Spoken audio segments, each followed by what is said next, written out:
Welcome to Anne Talks, Woman Enough. Today is the 25th of November. It is a day celebrated by the United Nations for elimination of violence against women. We have planned this event for nearly 2 weeks now. I have an esteemed panel from across the globe who is going to join me today. They're going to address questions about this subject. So, the subject of Woman Enough is a very powerful subject. We are enough for our creativity. We are enough for our capacity to deal with obstacles. We are enough for the dearest of dreams to have.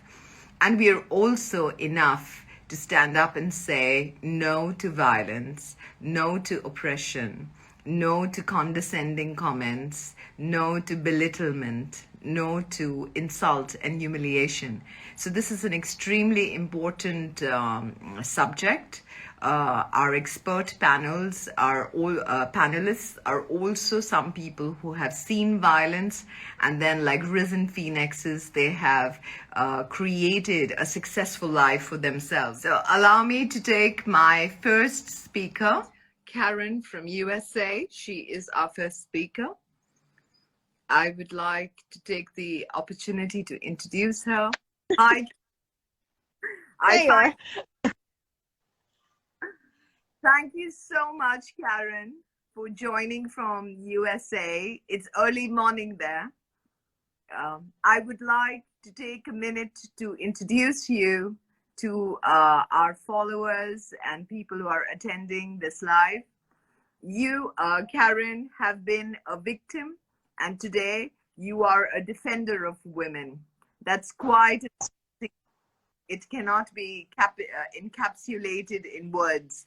You're also and you are also a women's rights activist. So welcome to the show. Today is a very important day, and we are honored to have you. Thank you. Thank you so much. It's an absolute honor to be here and be part of your panel. It's a bunch of amazing women. Thank you. Karin, I would like to begin our discussion with asking you a question. What are the signs of domestic violence that get missed by women? And what are the red flags to look for? Oh, that's kind of a hard question because a lot of it takes time and it happens over time. So I think people don't notice it so much because it becomes a normal pattern of behavior over a period of time. It's not like domestic violence suddenly changes. They might see the disrespect of one partner toward another in public. They make little slurring comments or, say things like, yeah, she's not really well dressed today. So there's put downs in public. And then you'll find that starts the isolation, whether it's self-imposed or partner-imposed, because you just don't, you don't want to talk to anybody about it. And you're still not accepting it in yourself. So I think that those things are kind of to watch out that somebody's personality over. But not hear you, sorry. I said somebody's personality will change from a really bubbly personality, somebody who goes out and sees friends all the time, to somebody who, gets quieter and quieter. There's a lot of watching part their reactions so that they know how to react. So there's, personality changes, but over time. Change over time. See the one covering up, long sleeves, cover up, maybe a higher thing. Their clothing changes because they're trying to cover up. But it's a gradual withdrawal. I think that's the thing to watch out for. If your friend suddenly doesn't start seeing you the way they used to, or they feel they seem to be uncomfortable around you, these are signs of something wrong. These are the signs to look for, because sometimes condescending comments are more damaging, and it's ignored as a joke when it's made by a man about his spouse, and people think it's just in humor, but then that humor becomes a Well, I think the hardest one to say, because it's almost like in domestic violence, if we can show our bruises, then it's like we have proof. But those jabs are even harder because they start taking your self-awareness and self-pride away. And that destruction leads to acceptance almost of other things that, you deserve it, sort of. Yes. Thank you. Those are very relevant points, which I think girls should take note of. They should observe about their friends, their friend circle, how the girl was before. And if there is any drastic change in personality, as you rightly brought up, they become introverted or withdrawn, then it's time to, reach out and ask your friend what's happening in your life. I also have another question for you. In international marriages, you are a lawyer, are a journalist, travel the world, you are working on international cases and so on. I want to ask you, in international marriages, what's a woman's right if she is a victim of domestic violence, and what should she do? Okay. When you're in a country, you are liable to the laws of that country. It doesn't matter your citizenship. So that is something to remember, that when you go to another country, it doesn't matter what citizenship you hold. Once you are standing on the ground in that country, you are liable to those laws. When it comes to domestic violence, that becomes a big problem. You can only reach out to local organizations. To this date, while we have many organizations that study domestic violence and do a lot of research into it, we don't actually have an international organization that legally can be allowed to interfere in laws. So what I say to women in that situation is reach out externally as much as you can to your family in other countries, to your friends in other countries. Tell them there's a problem. You can go to your embassy, but remember the embassy will not actually be able to help you, but you need to tell people that you are in trouble. That's the primary thing. And people outside of your country that you're in trouble, you need to reach out to them.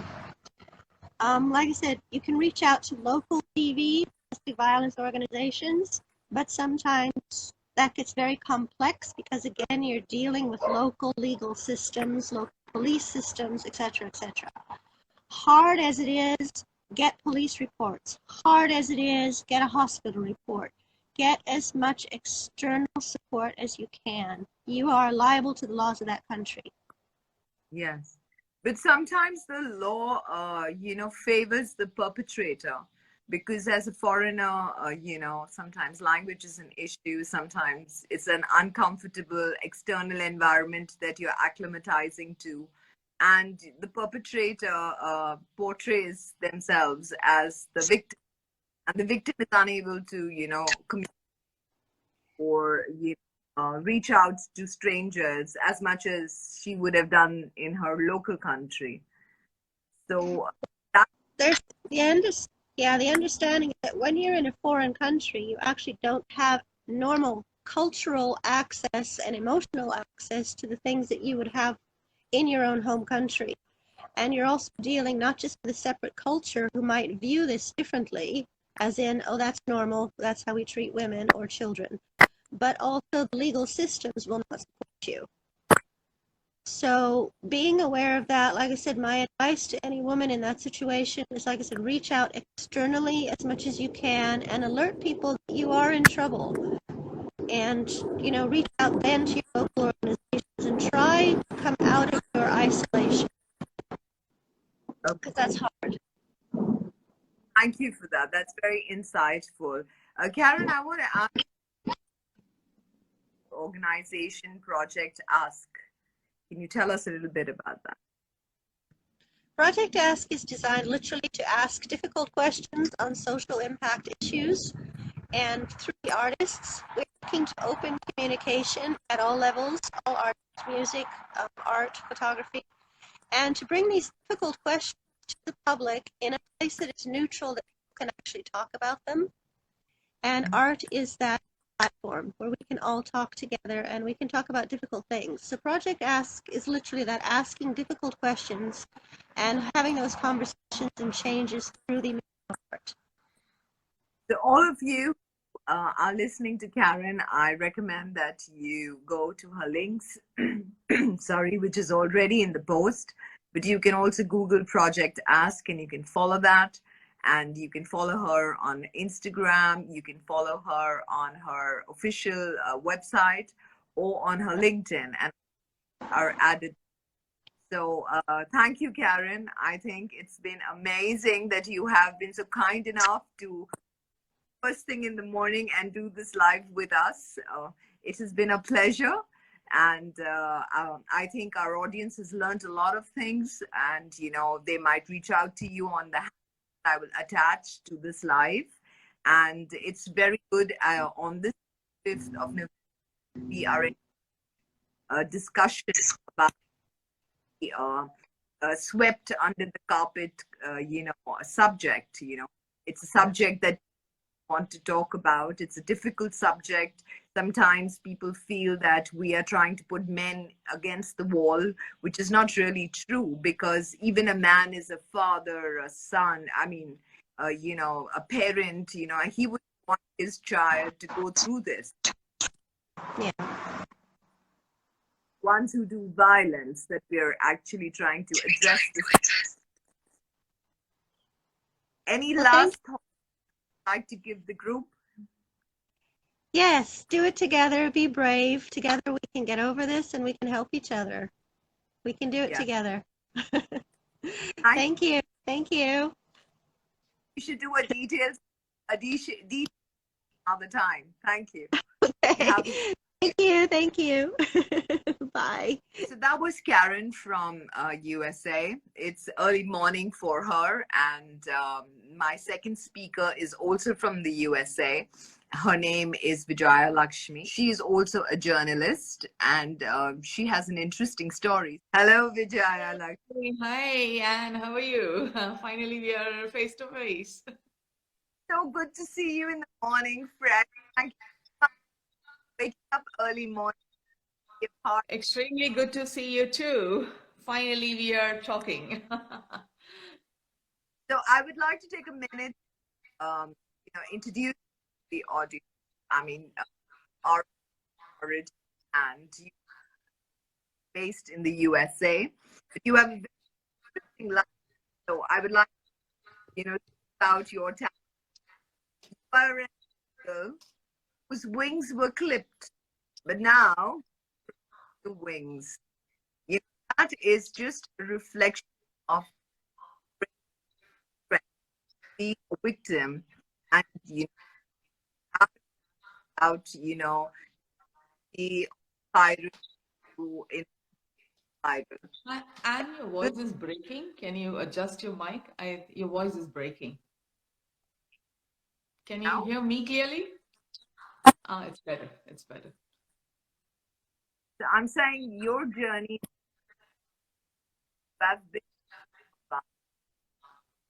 but have that successful woman. I think with and I think your audience would have a problem if we there's some problem still with the. Can is you it check better with the now? audience? Yeah, much better. Yeah, I Yeah. can hear you. Yeah. So I'm saying that, it's an inspiration for a lot of women who go through these difficult situations to then try and rebuild their life. So what you've done is nothing short of heroic. That's how I would like to introduce you. Okay, thanks, Anne. The world would think of me definitely as heroic when I relate my tale. They do think it's heroic, but it's the toughest to forgive yourself. And for me, also, it was a couple of decades before I woke up to my reality that, okay, I'm in a troubled situation. I need help. I need my own help. In fact, I cannot just take it for granted, the situation that I was in. And that's the problem with, I think, most women. We just do not, we underestimate our strength. We underestimate the fact that the world is there to help. You just need to reach out. Most of the time, we are hiding in shame. Most of the time, we are hiding in fear. Most of the time, we are unsure of what lies ahead of us. And that's the reason we just stay in a terrible situation. And for me also, it was a long time since I stayed in that situation, which I feel horrible about. But then, I feel like, the right day is the day you wake up. Whenever it is that you wake up, is the day you make your fresh start. And I have done that, and it's not been easy, but it's never easy, but you should do it. You should take the first steps, and then you find help all the way. And that's important, to take the first step. Yes, and I think also it's inspiring to be able to talk about this bad phase. Sometimes don't want. Yes, surprisingly, the bad phase, it comes to women in so many different forms. In my case, it was an arranged marriage. The worst thing about an arranged marriage is it starts with the responsibility of the family and the society, and then suddenly after the marriage, it becomes the responsibility of the woman to hold the marriage together, which is like crazy. First of all, she walks into a strange situation where she does not know the man she's married to, or the family she's married into, and then suddenly it becomes an entire responsibility.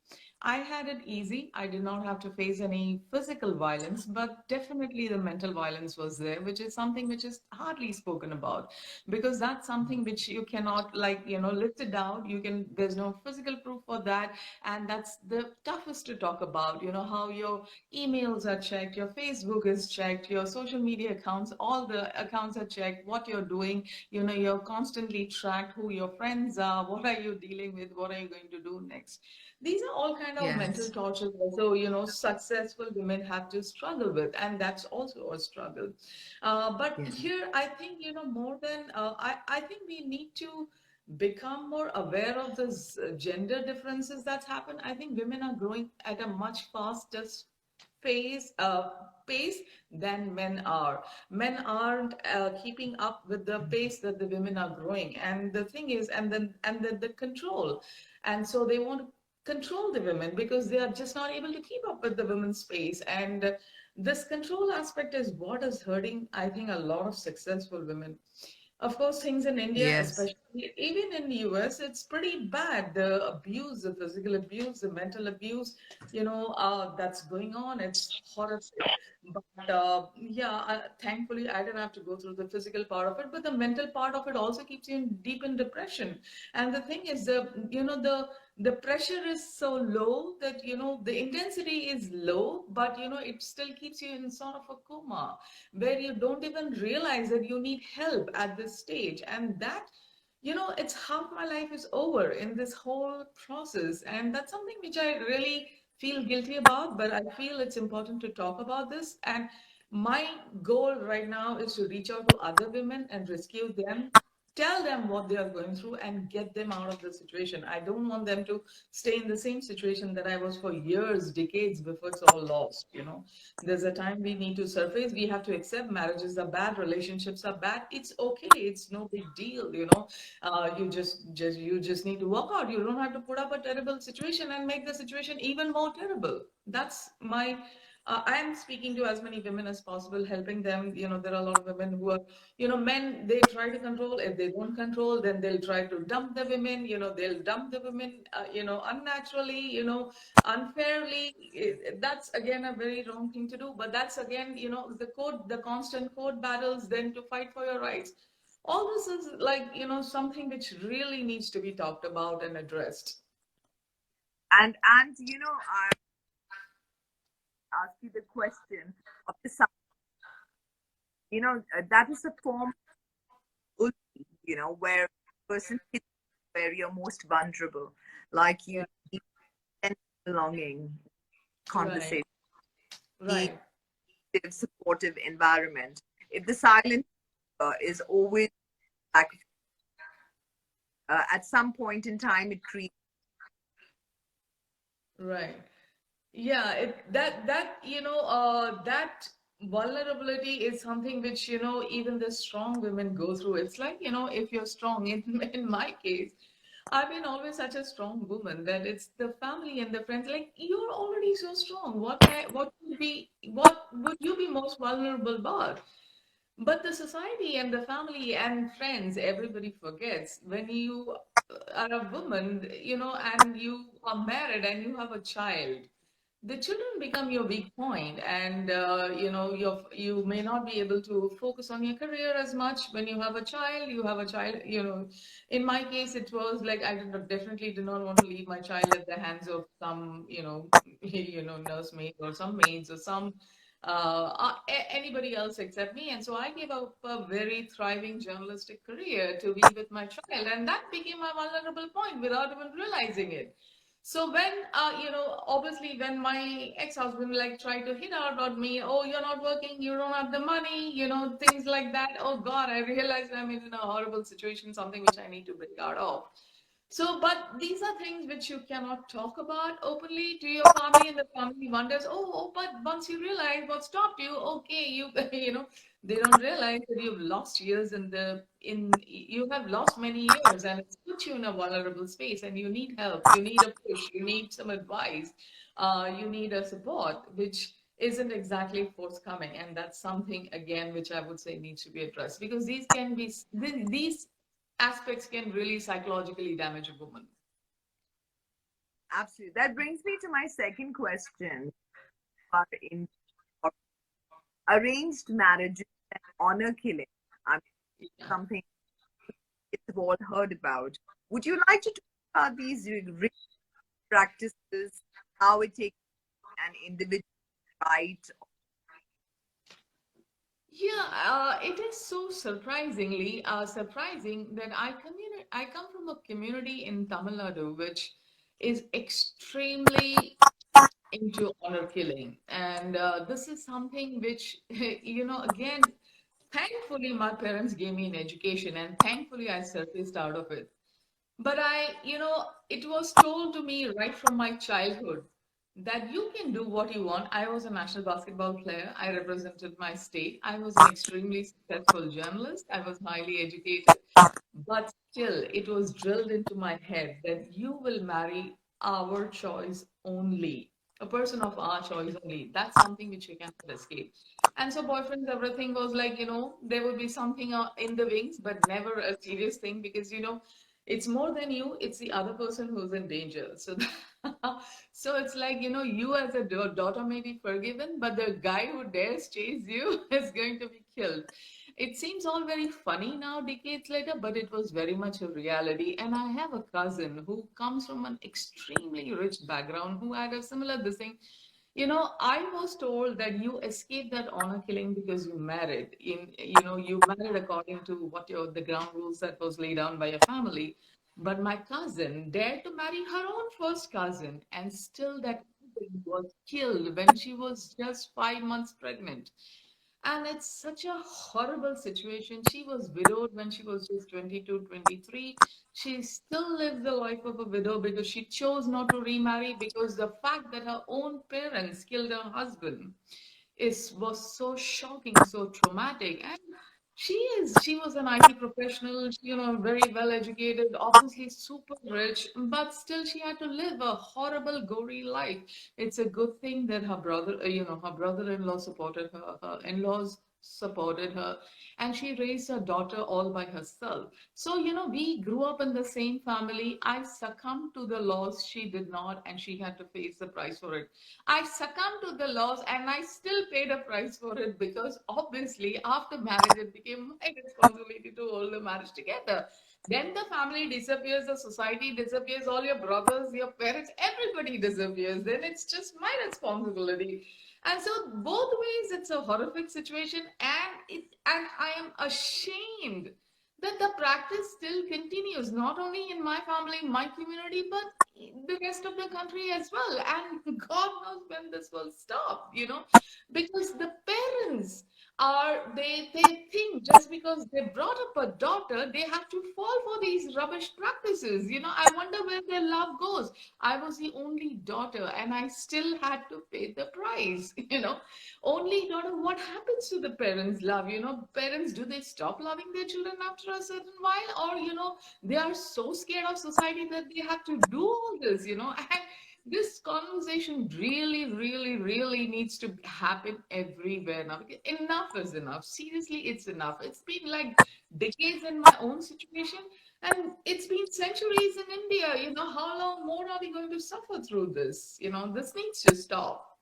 So I was anxious to talk about this in a public forum and, just And surprisingly, I've never spoken about this issue in public ever. And but it's like it's only after so many years of putting through this that I can finally speak. I mean, smile through it. Otherwise, there was a time when, just a mention of it would bring me to tears. I would tear up even in public. Whoever asked me about this, I would tear up.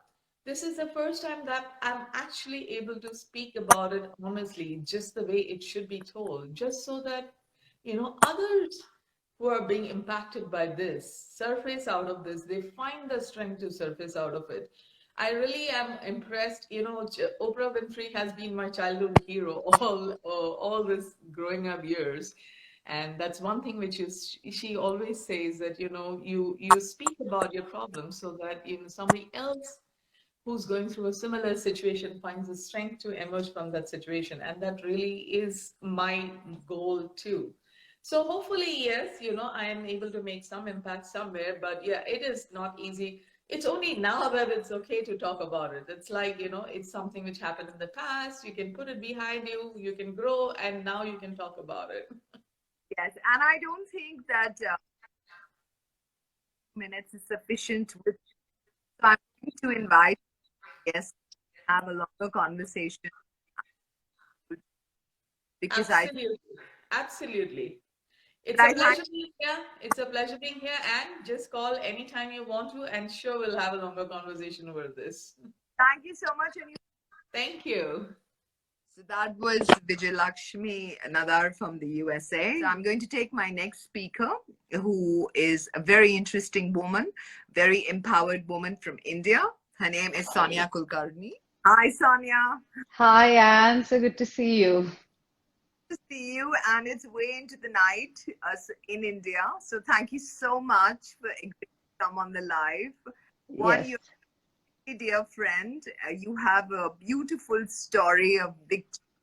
You are truly somebody with your thoughts. You are a woman maker. Have a very special line to as you outran the oppressor. You've always been very kind and generous, Anne. It says, the introduction says that when the light shines bright within one, darkness is a true champion of what you are, Sonia, a survivor of trauma, and an inspiring advocate. So welcome on the show. It's an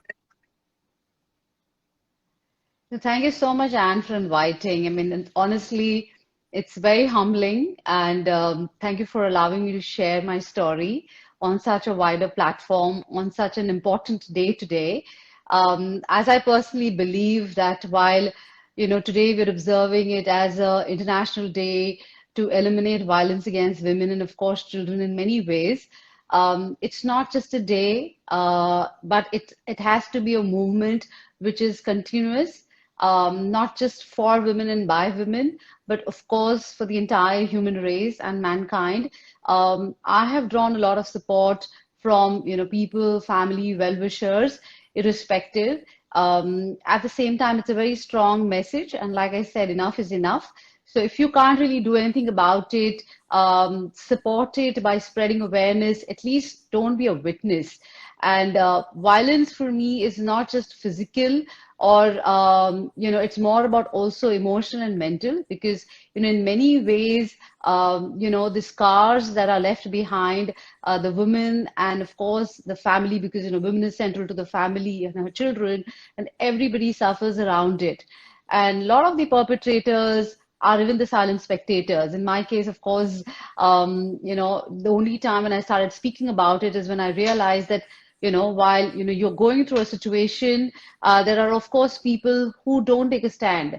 who are just there watching what is happening to you and unfolding in front of you, are equally contributing to that, situation and scenario and violence. So I think thank you so much for the efforts that you're taking to spread this, not just as a woman, as a friend, as a guide, but I think as an international personality, you're an author, so you can beautifully express it and get a lot of women and a lot of people and men to support this cause, which is the must, the need of the hour today. So thank you once again.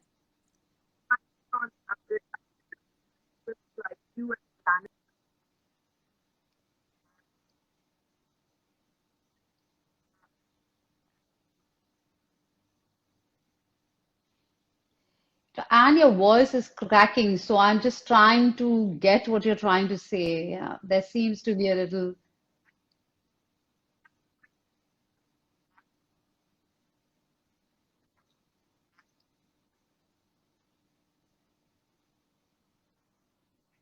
yes.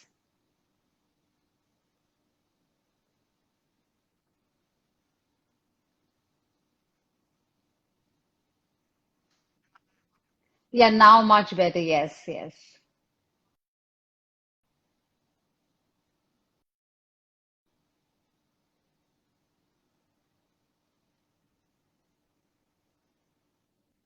Yes, you're audible now. Yes, yes.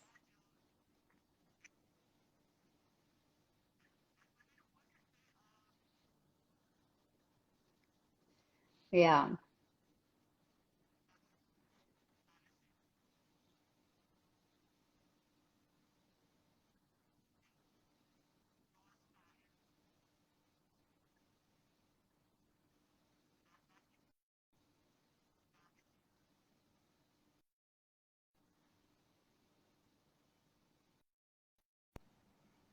Could you hear me?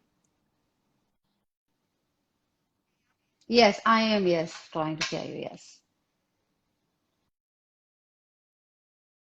Playbackly,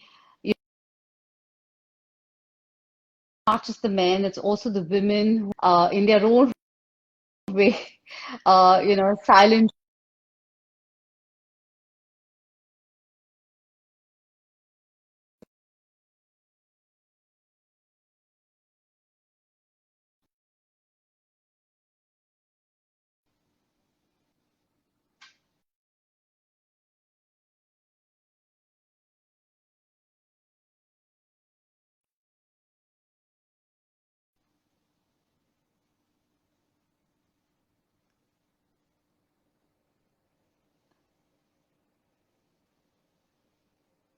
Can you hear me?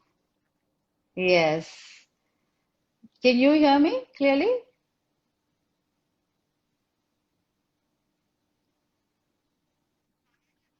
Now I can, yes, yeah. But you are lagging, and I said if you want to put the question, yeah, and I can. Can you hear me clearly?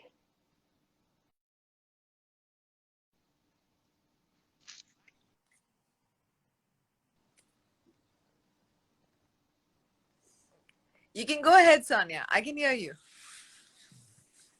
Okay. I said you want to put the question in the chat box for the audience to, I know what we are talking about because you're freezing. Mhm. You can do that while I take up the question. I mean, I know Yeah. what you're asking me, so I can definitely answer your question.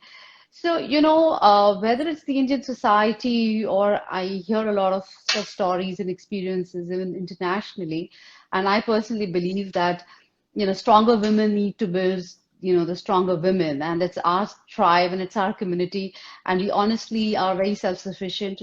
We don't need to be insecure. But unfortunately, in most cases, because of these, several emotional insecurities that play up, it's really add up to the cause.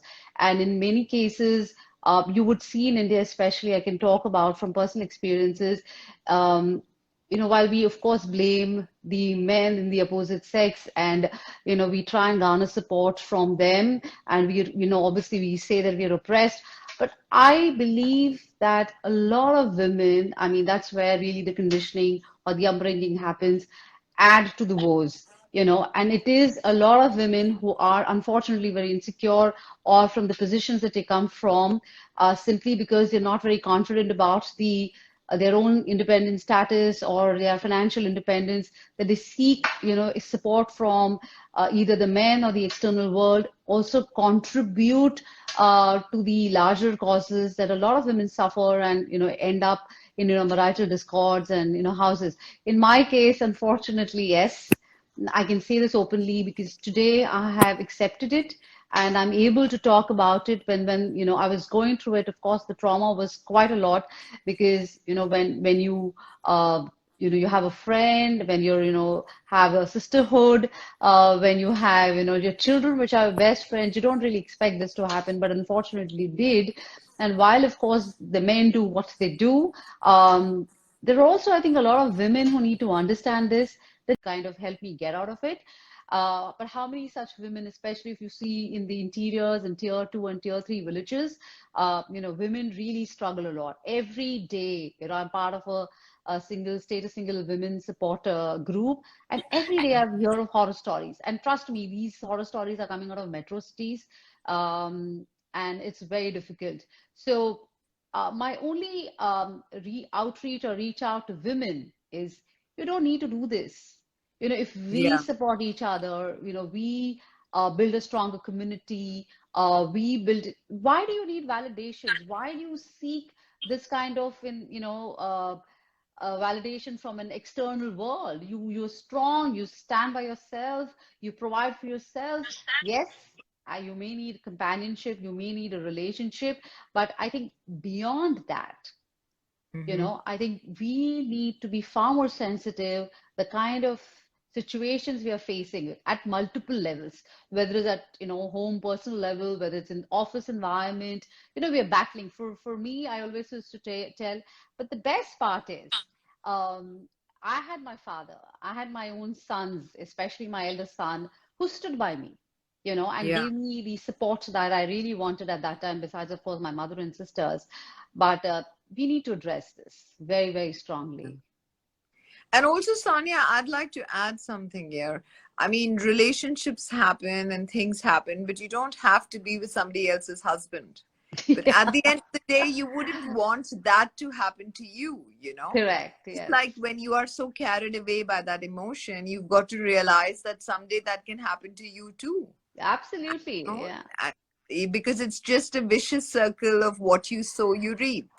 That's why I say, and I think that would be my main point of advocacy. And in platform like yours, where you're reaching out and creating this whole ecosystem, uh, you need to be self-sufficient financially, emotionally, mentally, physically. And I think the work that I do to empower women through health and fitness is so important because in India, at least, we see a lot of women above 40 who, get very comfortable with, married life, husbands, children, extended families. They somewhere lose a lot of focus on themselves. And there's where actually the whole problem starts. When you're so much on low on confidence, low on self-esteem, you then start seeking out validation elsewhere, which you don't need it. Yeah. Somewhere if you build in that strength within you and you realize that, you cannot do this neither to yourself, neither to anybody else, because it's only anyways going to come back to you at some point in the other. Yeah. um, that's when it's going to stop. Or as you rightly said, it's a vicious circle, right? So it Yeah. is going to come back in different ways. I mean, I do understand there are temptations, for most women because of the stigma. And I always propagate this that we need to normalize these conversations. Yeah. Why does abuse happen? And abuse at multiple levels, right? We only see the domestic or the physical violence, but there are all sort of abuse. It's even financial abuse in many ways. Abuse happens at workplace where you're, trolled or ragged or you're targeted. And I think for me, I'm an equalist. It's not just about, yes, today the topic is women, but it Yeah. happens in both the Yes. genders. Yeah. It's simply because you're not able to stand up for your own self. If you put a Mm, stop to that, mm, if you say mm, this ends with me, because mm. it's very easy to succumb. and it's very easy to get external support, which is quite available. And in India, as I said, the support system, or rather the very less support system I had from the external environment, Yeah. I could, survive through some of these difficult situations because I found a lot of liberation, I would say, when I took up running, when I took up, fitness as a motivation. Yeah. But a lot of people don't find that. They get Correct. caught up into their own web, which gets very difficult for, you to come out of it. So I think that's important. You Yeah. be, stability is extremely important to kind of stand up to it and normalize the Also to be conversation. brave enough, at some point in time, if a relationship ends, it has to end with some dignity. I It agree. does Yeah. not have to end with violence. It does Yes. not have to end with saying there's something deficit in you because you have evolved and moved on. It has to be honest at some level. You've got to have that honest conversation with some dignity. The problem, Anne, is while you're absolutely bang on that this has been my experience, there's very less orientation. I mean, today I can confidently say this after, probably 10 years of going what I went through, that in many ways, two people can be right. But the egos don't allow you to accept it. And most people feel that any separation has to be made extremely nasty because, one wants to justify over the other that, Yeah. they are right, or of course there's a lot of the legalities also get, and you rightly said, I mean, if you make it cordial, if you make it amicable, if you don't character assassinate each other, there is no Yeah. 32 allegations, there are no cruelty petitions, of course the court will also work in a much favored environment, otherwise it can really suck. I'm sorry to use this word, Yeah, but because it's again, true. Yeah. it's true, right? I mean, Yeah. ultimately, it's not about two people, it's about the entire family. I mean, the whole Yes. family, the whole fraternity is getting, the friends, the family, the well wishers, everybody is getting, affected because you really don't know whose side to take at the end of it. And the two people who are the most affected go through such bitter battles that, it can really sour a lot of things, not just the relationship, but the whole experience itself. Absolutely. And I think you need to have a lot of counseling, a lot of conversations around that, Yeah. come across the table. But, it's all again about trying to meet expectations because you Yeah. feel you're wrong. So your ask is much bigger. The other person doesn't want to give in because they don't want to accept that, they are the wrongdoers. But Sonia, you can't have a conversation by yourself. You have to have a other person also interested in the same, healthy environment of discussion, Yeah, it's You about can't. conditioning, right? Yeah. And at the Yeah. end of the day, it's all about Because someone conditioning. wants to pass the blame, right? Pass the Somebody blame. There are cheated no on you. intents. Yeah, and they Yeah. don't accept it because then they want to justify why they did it. And they Yeah. did it not because they chose their happiness over other, but they did it Yes. because they want to look holier than thou. And then Yes. obviously the other person is wrong because, XYZ hasn't, Yeah. met up the mark or reached a particular benchmark after Yes. True. 20 years of a relationship. So it Yes. gets very, very messy. And my advocacy, or rather my point when I have these conversations, is exactly this. It's not Yeah. about what has happened. It's about Hmm. when you realize that, okay, there is no conversation after this, it's not going to work out, and it's about 10 years or 20 years later, and you want to have that peace of mind, then you need to then finally reach a point of an understanding within yourself, and you Yeah. have to take a stand and say, okay, this abuse stops. You're True. not going to let the other person affect you. You're not going to get, I went into a situation where those 32 allegations became me. you Yes. know Yes. I became this bad unfit mother. I became Yes. this You, I became the Sanya, unfaithful I wife. plan to take you on one of my shows to talk about this because I have seen your journey. I have Yes. known you for years. I know you from where you were and who you've become today as a powerful, empowered woman helping other people. So yes, of course, I'd love to take you on a show because we are limited on time I now. know. The only thing Yeah. I must add here as a parting shot is Yeah. if at all, the abuse that really helped me, which is not in a good way to say, it helped me to get onto my fitness journey. So from Yeah. 104 kilos today I'm a fit person running ultra distances. You Because then found yourself. I You found found myself. yourself. Because In your realize, worst time, you yes. found yourself. And I think Yes. women need to find themselves. I think Yes. that is important. You don't need to Yes. be dependent on your fathers, your brothers, your husbands, your Yeah. sons, your daughters, or whoever it is. Yeah. While all this forms definitely a great ecosystem for all of us to coexist, and it's a beautiful world. I mean, I'm not bitter or I'm not holding any grudges. Because I was strong and I could, come across, I mean, I could overcome it. But I know a lot of women who can't, and they Yeah. struggle day in and day out. But as a last thing I will say is, we are not victims. We are Yeah. not victims of circumstances. We are not victims of anybody else. We were born for a purpose. We were born as our own individual selves. We are responsible for our lives 200%, and we make the most of it. If we Yes. choose to get abused, we will get abused. If we choose to take a stand, trust me, no one can dare to abuse you. So while yes, stop violence against women, but I think all of us need to understand this very, very clearly. Yes, that's very well said, Sonia. And also, I'd like to add one last point before you go: that women, at the end of the day, is not a commodity. It's a woman is a person. Yes. You cannot look at her as a bride, a commodity of a stock that is coming Or to is it a trophy? or a trophy. Exactly. A woman That is a person. trophy will change. The trophy was at 20 when you probably fell in love, and that Yeah. so-called trophy who is after 20 years of marriage is going to Yes. be another individual altogether. And So that we trophy need might to, belong to somebody else after a yes, while if you don't respect it. yes, Thank you, absolutely. Sonia.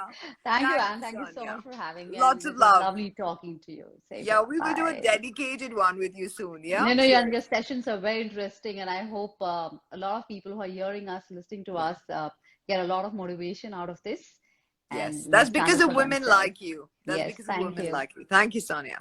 Cheers. Bye. Bye. Bye. So that was Sonia Kulkarni from Mumbai, India. I'm going to take my next speaker in. Her name is Sifat. Hello, Sifat. Yeah, how are you? I'm good. I'm so sorry. I've been having a little bit of a technical glitch It's today for okay. some reason. It's okay. Don't worry about it. So I want to first introduce you, Sifat. Sifat Sehgal is Miss Face of Humanity India. She's very close to my heart for two reasons. One, I was the jury and I kind of voted for her. Second reason is that she's the youth of India. And she is got a very big responsibility as, the crowned princess of Miss Face of Humanity India, in terms of what changes she's going to do as the youth of India, which women of our age, in our 40s or our earlier generations, were unable to do. So I have a tagline for her, and it's called "Beauty is as beauty does." Heavy is the head that wears the crown, but Sifat is courageous to carry this responsibility with elan and grace and factor change for the future. So welcome, Sifat. I'm so happy to have Thank you you on the so much, show. Dan. You're too kind. I'm just honest. I think you're a very, very passionate person about your causes. You are a person who's so young, but yet, so involved in what you do. You are a perfect fit to represent our country. You are a perfect fit for the youth of India and an iconic youth of India. So whatever your messages will be, whatever your direction will be in this next 1 year, as going to the finals, and then finally we pray you bring the crown back, that whole journey of yours is going to inspire all the young girls. So I have a Yeah. question for you about financial dependence leads women to sometimes stay in marriages and endure violence and stay silent about it. Can you tell me a little bit about your initiative, Code Green? So, in small villages where the majority isn't well educated, women experience abuse disguised as expected obedience. It's in their Yeah. routine. And the Yeah. financial dependence on their husband really doesn't help. In fact, Yeah. it weaves them into a world of helplessness. So, with my campaign, Code Green, I teach women how to make organic manure by nothing but just their kitchen waste. So Wow. these women set up a market, like I set up a market for them, where they can directly sell it to the farmers and have a direct connection without any middleman. Not only does Right. this empower these women, but it also eliminates the use of artificial fertilizers, making these women entrepreneurs who are changing the world. So That's beautiful. we have That's all beautiful. we have already given 150 women the chance Sorry, to Sifat, I lost you. Can you empower. say that again? Yeah, we have already given 150 women a chance to empower themselves, and we have Yeah. successfully completed one full cycle in the first village. And we Yes. look forward to doing it and teaching teaching how to make organic manure throughout the entire world and the Oh, country as well. that's beautiful. Yeah.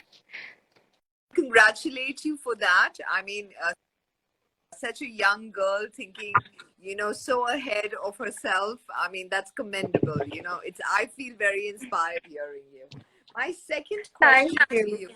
My second question to you is, as an iconic youth public figure for 2021, how are you going to represent India? And when we pray deeply that you bring the crown back, what are the changes that you are going to factor in India for the women who are oppressed, people who don't have a platform to express themselves, or they don't have a livelihood, and so therefore once they are married off, that's the end of the story for them. So what do you Yeah. intend doing for those people, and what's your message?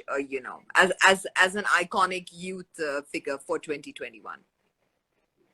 So I think among the many things women have endured over the past years, abuse and underestimation have been the worst. Yeah. And we constantly teach women how to dress when they're going out, to carry a pepper spray when they're alone. But what do we teach our boys? We teach them that boys will be boys. And we teach Good them one. that the only emotion they're allowed to express is anger. So they Yeah. channel all their emotions into aggression. So I Yes. think as a crown holder, I would encourage schools to hold classes, weekly classes, where they can teach evolvement courses, Yeah. where not only they break gender stereotypes and gender roles, but Mhm. also eliminate the difference between the genders that boys and girls are taught at a very, very young age. Correct. It Correct. starts from their homes and the schools as well. It's not just something that they learn with time and age. It's Yeah. what they see in their households and in their schools. So that is something I would really, really like to work on. And looking back, it's so weird that sati was practiced for as many years as it was. And I'm so sure when the future generation looks back, it's going to frown upon how lightly we take abuse in this generation against women and children. So I think Yes. those are Very well some things. Yeah, so those Very are well some said, things. because those regressive practices, were looked upon as honor. Sati was looked upon as Yeah, honor, to die with your husband. That means if you didn't have a husband, you were not worthy to live. exactly. And that is so wrong. Now we realize how wrong it was. And I'm sure Yeah. the future generation will be able to see how we're still so behind and we still have a long way to go. Yes, but a lot of hope is in the future generation, because I think icons like you, a lot of people are going to follow you. They're going to emulate what you do, and they're going to probably put it into their life, because today there is the option of alternate careers also for young women, which 20 years ago didn't even exist. Yeah, Today the mindset of parents is so open to allow their kid to get into a beauty pageant or whatever. On the contrary, Miss Face of Humanity is one of the best pageants ever, if you ask me, because humanitarian effort is being recognized here, not only the beauty of the girl. So I yeah, mean, I we live in agree. a very good time. But if Yeah, the generation that is yours factors change, then we can see all the past injustices being put to rest. It's like the souls of the past will say that you've given them justice. Yeah. As you said, our generation is doing really good, and I hope the future generations keep getting better Yes. and they keep making the changes that are required. Yes. Thank you so much for your time. Firstly, Thank all you. the very best for the finals. My Thank prayers you. and best wishes are with you. I'm looking forward to you bringing the crown back. And I think the way you're living Hopefully. your life, Sifat, is an inspiration. You know, there are a lot of, more adult speakers coming. But the fact that you are even thinking about empowering women to be able to, make natural, fertilizers, right? That's what you said, organic What I ones. yeah. I mean, that is thinking like 20 years ahead of your time. So keep it up, keep the good work up, Thank and we're you. very proud of you. Thank you so much, Sifat. Thank you so much. Have a good day. Bye. You too. Yeah, Bye. bye-bye. Thank you. So that was Sifat Sehgal from India, Miss Face of Humanity, India, a crowned princess. Initiative of our live today is supported by Suffderma. And so now I'd like to take the next speaker of mine into the show. I'm going to be taking Ila in now. Ila's also from India, Delhi. Hello, Ila. Welcome to the show. Hi, Anne. It's lovely to be here. I'm honored and humbled to be a part of this wonderful platform on the International Day to eliminate violence against women. Thank you. I'm honored to have you, Ila. Your wealth of experience, your knowledge, it can only add value to our show and what we're trying to do. I'd like to first introduce you to our audience. Ila is a lady who is extremely dynamic, but she's also the maker of many Bollywood careers. She has sculpted some Bollywood careers of some Miss Indias, famous actresses. She's a mentor. She's in Talent Scout. She has the ability of a jeweler to find the true diamond. And of course, she is a humanist. So welcome, Ila. My first question to you is, why do women as public figures who are in a public profile, like a celebrity or a public figure, why do they not talk about violence despite being victims?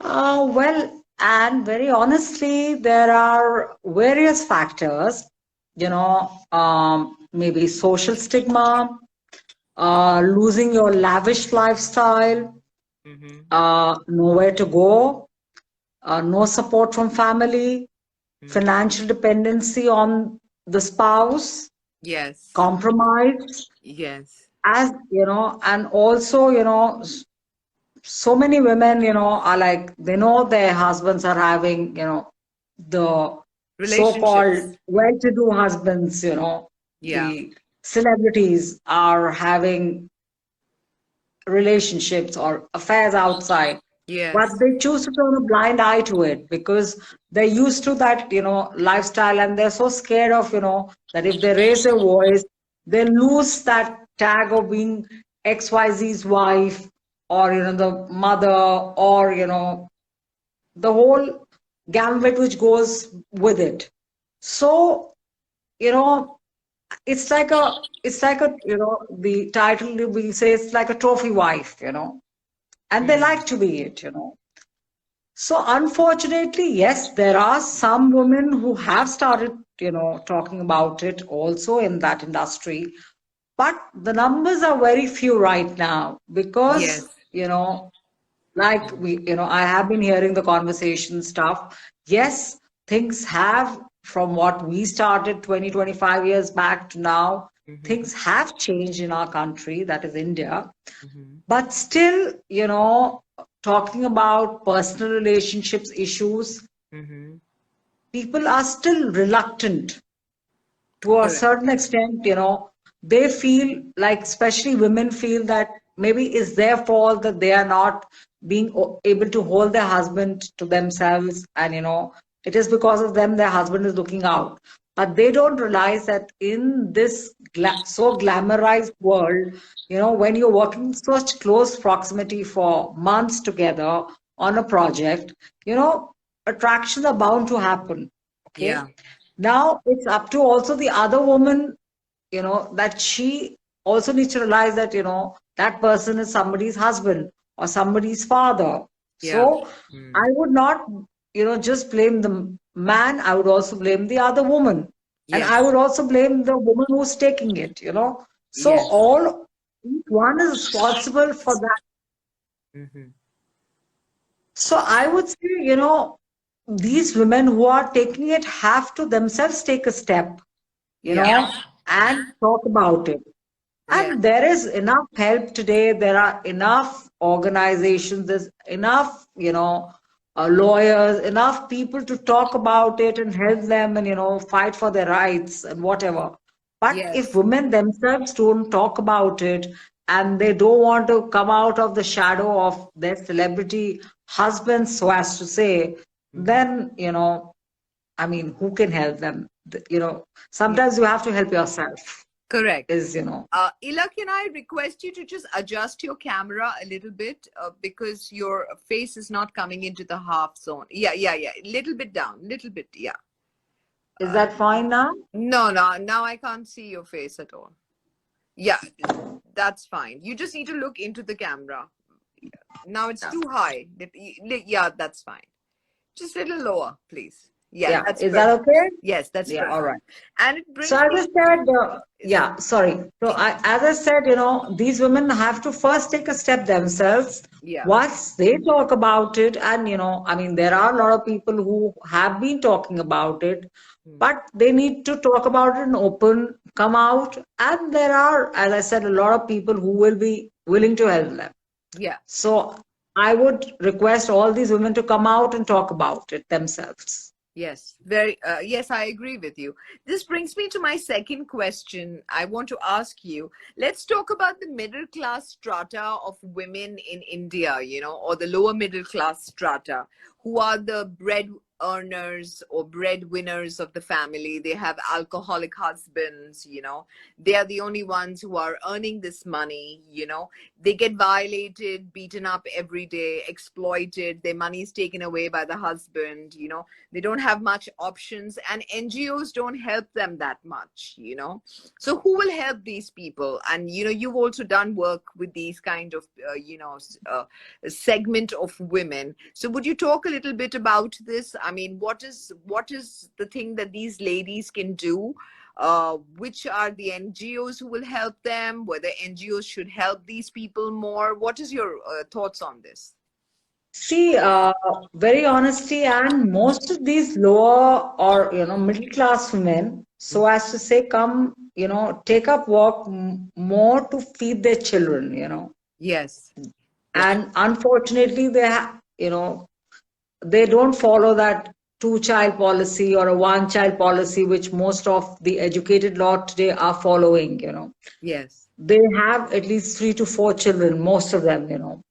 And their husbands either don't work, or even if they do, they blow all their money in, drinking, alcohol, gambling, alcohol, or, in India, bidi, which is like cigarette, local form of cigarettes, tobacco, which is, one of the biggest killers in India, but, they're all, going to prostitutes, or gambling, which is again illegal, but I mean, they are doing it on the roadsides. Yeah, like that. So, yeah. So, and if these women, because I personally, I mean, I have not done it through an NGO or anything, but, over the years, people who have worked for me or on the streets, if I see somebody, I mean, I see a man beating up a woman, I actually go there and, I try and stop it and, you take action. You take action. Yeah, I mean, I actually go and, get into it. And sometimes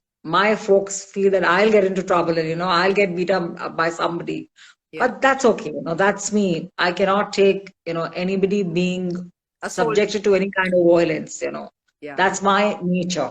Yeah. I like to help people. I mean, as long, as much as I can.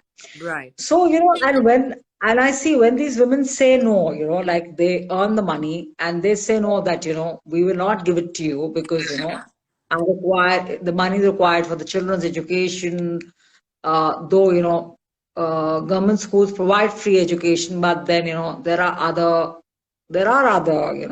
food in India is a major expense. It's not, cheap like it is in Europe or in America or Canada, those places, food is a major expense in India. Yes. It is very expensive right now. So for them, the major expense obviously goes in feeding the children, Yeah. then, getting their clothes and taking care of them. So these poor women, sometimes they work 8 to 10 or 12 hours a day, earn that whatever money to take care of their families. Yes. And then the husband comes home and, demands money to go and buy a bottle of liquor. Or, so if these women say no, they are beaten up mercilessly, But why and do people the are just watching. NGOs not help them? Why do they don't get help? See, unfortunately, in India, with no offense meant to anyone, there are some NGOs who are doing work, but most of them are doing it for, I mean, I don't want to get into trouble, but, it's more for publicity rather than, that's my experience. Maybe I'm wrong. Maybe I haven't met the right people till now. Yeah. But I don't see, I haven't seen any NGOs wherever I have gone and helped that any NGO has come. And even people are just standing and watching, Come on, if a man is beating a woman, at least go there and, Spectators. yeah, at least, yeah. And, in India, people like to, they like to watch, not take any action. So go and stop it, at least stop a man beating a woman, Yeah. don't do that. Yeah. So, yes, as I said, some NGOs are helping out because, some of the people have told me that, the NGOs have come and helped them out and they have, counseled them. But I feel as a society and as women, Yes. empowered women, educated, we should all get together and talk about this openly and try and, counsel these women, this kind of strata, try and give them jobs, wherever we can, tell our friends, our social circle, and try and get them jobs because what they need is to earn, Yes. And I firmly believe that all women should be financially independent. The biggest problem, why these women are subjected to this violence is because they were not educated, so they cannot do office jobs. They can obviously work at people's homes or be a sweeper, or see, no job is menial as long as you're working and you're earning the money. Dignity of I labor. respect everybody. Yeah. I respect everybody as long as they're not begging and they are doing anything to earn the money, Correct. in the right way. Correct. So, but we all need to help each other, and yes, NGOs should come up and, this is a big cause because women sometimes themselves become, the, I would say women stand up against women, Yes. some of them are like, why are you doing this? He's your husband at the end of the day. That whole social stigma is still, especially with this strata, is even more because, then they are told, You don't have you an are doing option. this. You don't have an Yeah, option. you don't have option, and tomorrow, who will marry your daughters if you don't have a husband? Yes. Yes. So they get scared, So I try and educate, like, just to give you an example, I had a cook with me for about 12 years, and her daughter wanted to be a yoga instructor. So, I told her to enroll into a yoga course, and for about 6 months, I taught her English. And today she is, employed with an institute, and she, speaks good English, good communication, and she teaches yoga to the young kids. So what I'm trying to say is, in our own small ways, we can all do something and contribute to Yes. root and so. And one thing, which I want to, share an example, which was your previous question, which I didn't, is about, a personal example about, a celebrity. I mean, I would not like to take names, but Of she was a course. femininity contestant and a famous model and still is. She comes from unfortunately, a very violent family background. Her father physically used to beat her mother, her younger sister, and her right from the childhood. And it is continuing to date because the mother is not working. Sister is an epilepsy patient, so she cannot take care of herself. And this girl earns enough, but does not earn enough to, support herself totally to be on her own. So she's dependent on her father that she has to stay with the parent. So till date, they are, I mean, if they don't listen to the mother doesn't listen to the husband or the girls don't listen to the father, they're beaten up. Imagine even now, and it's 30 years. This has been happening in that How household. Okay? unfortunate. How unfortunate. And yeah, and that girl has had so many relationships issues. She doesn't trust men. She's had abortions. She's still not married. So that man doesn't realize that he's ruined his own life, his own family, and three women. His wife, who's she's always got a blank look in her eyes.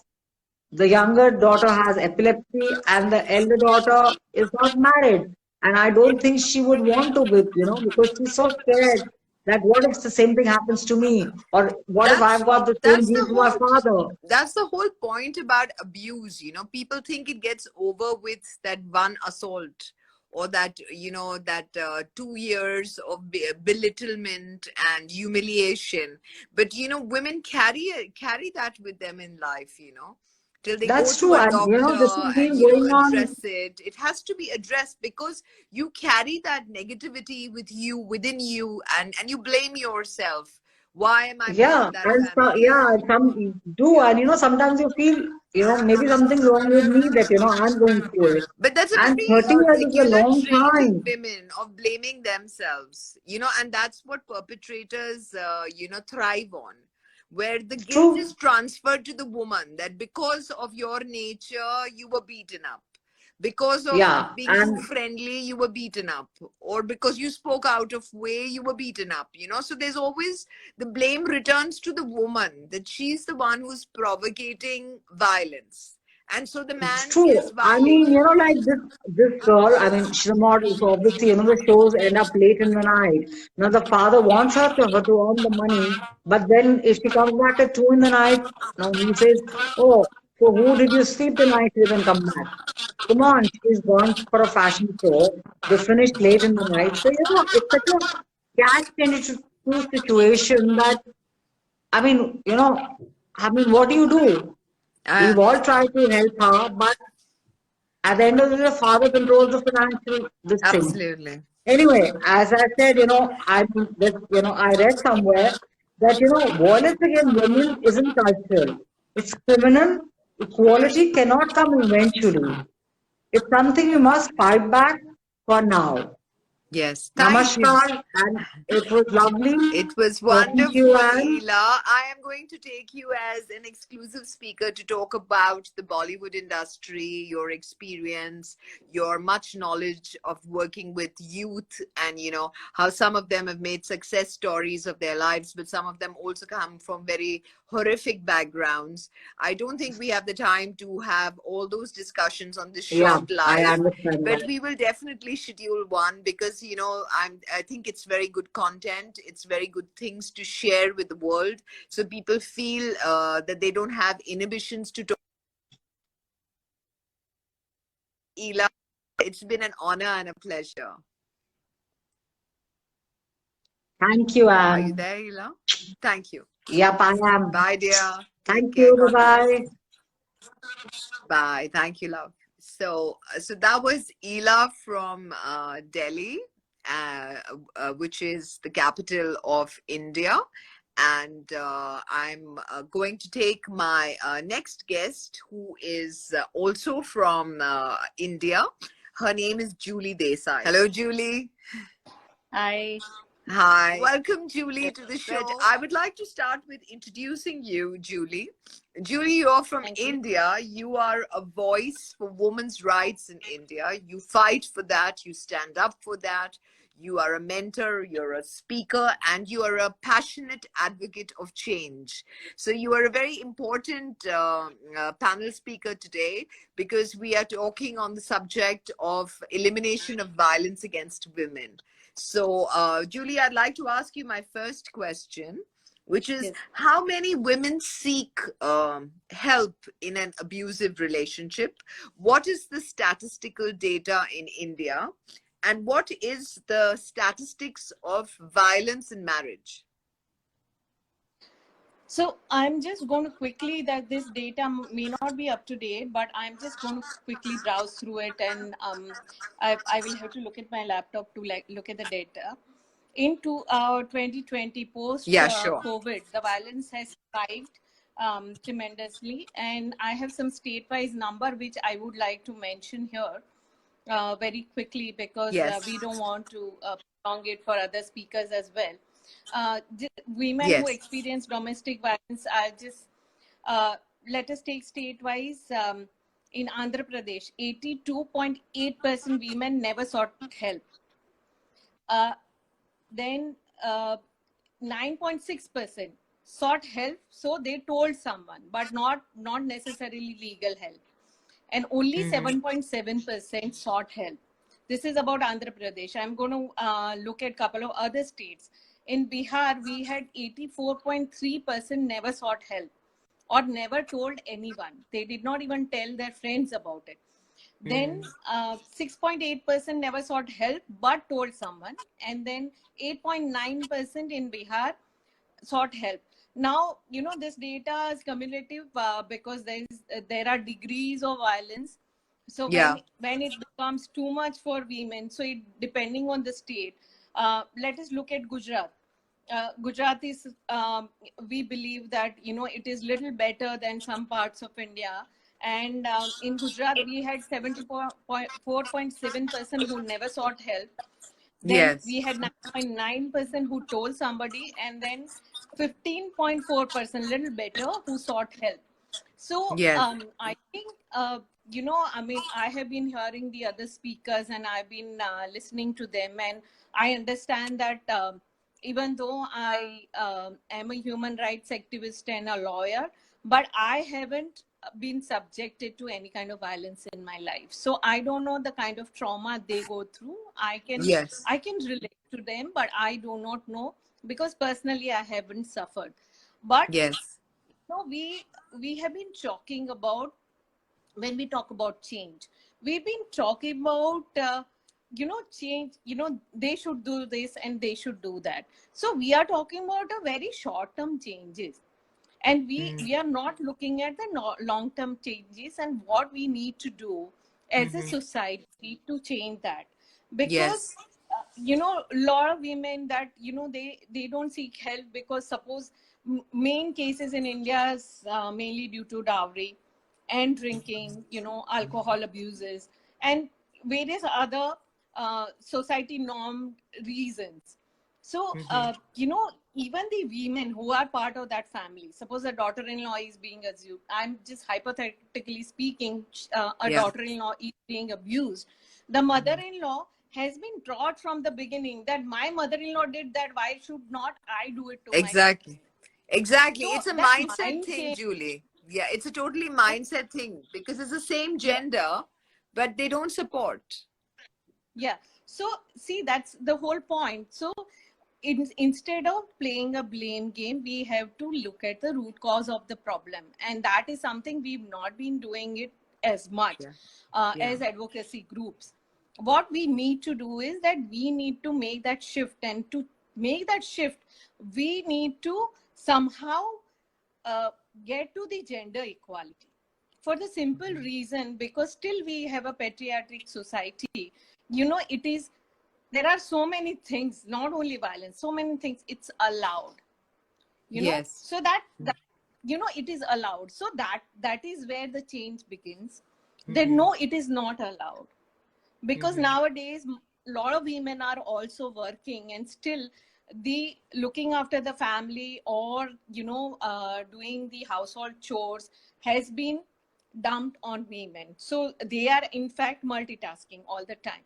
So Yeah. that change, how will we bring about that change? So very quickly, I mean, this is something I have brainstormed with various NGOs and various groups, that unless and until we, from the early childhood education, we do not teach our children, irrespective of the gender, about respecting each and every one of them, this change we will not be able to bring. So it has Yeah. to start at the school level, and we have to look at long term, our daughters and daughters' daughters, that they live in a more just society, rather than, you know, trying to change people who are so set in their ways. So there the change is very difficult.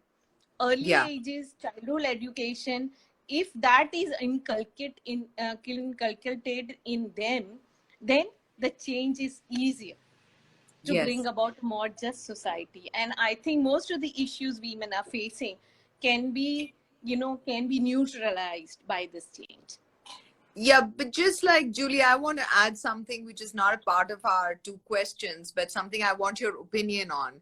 It's like the angry young man is glorified by Bollywood and everywhere else. But if it's an angry young woman, she's called hysterical. So you see, there is these silos in which genders are put into, which it is a brave man, strong man, heroic man, because he's violent man. But if a woman's representation was to be aggressive, then she's out of control and there's some psychological problem with her. So, you know, it is, you very correctly said, it has to be corrected at a very young age. But also we have to relook at how one looks at a gender, you know, because if you're looking at a person who is a lawyer or somebody who's a doctor, they're assertive. Assertive is not aggressive, you know, and aggressive is not necessarily machoism. Yeah, I agree. So, you know, so about what the would you Bollywood, like to say about also, this gender has disparity? been a part of that with various people. And all right, can you hear me?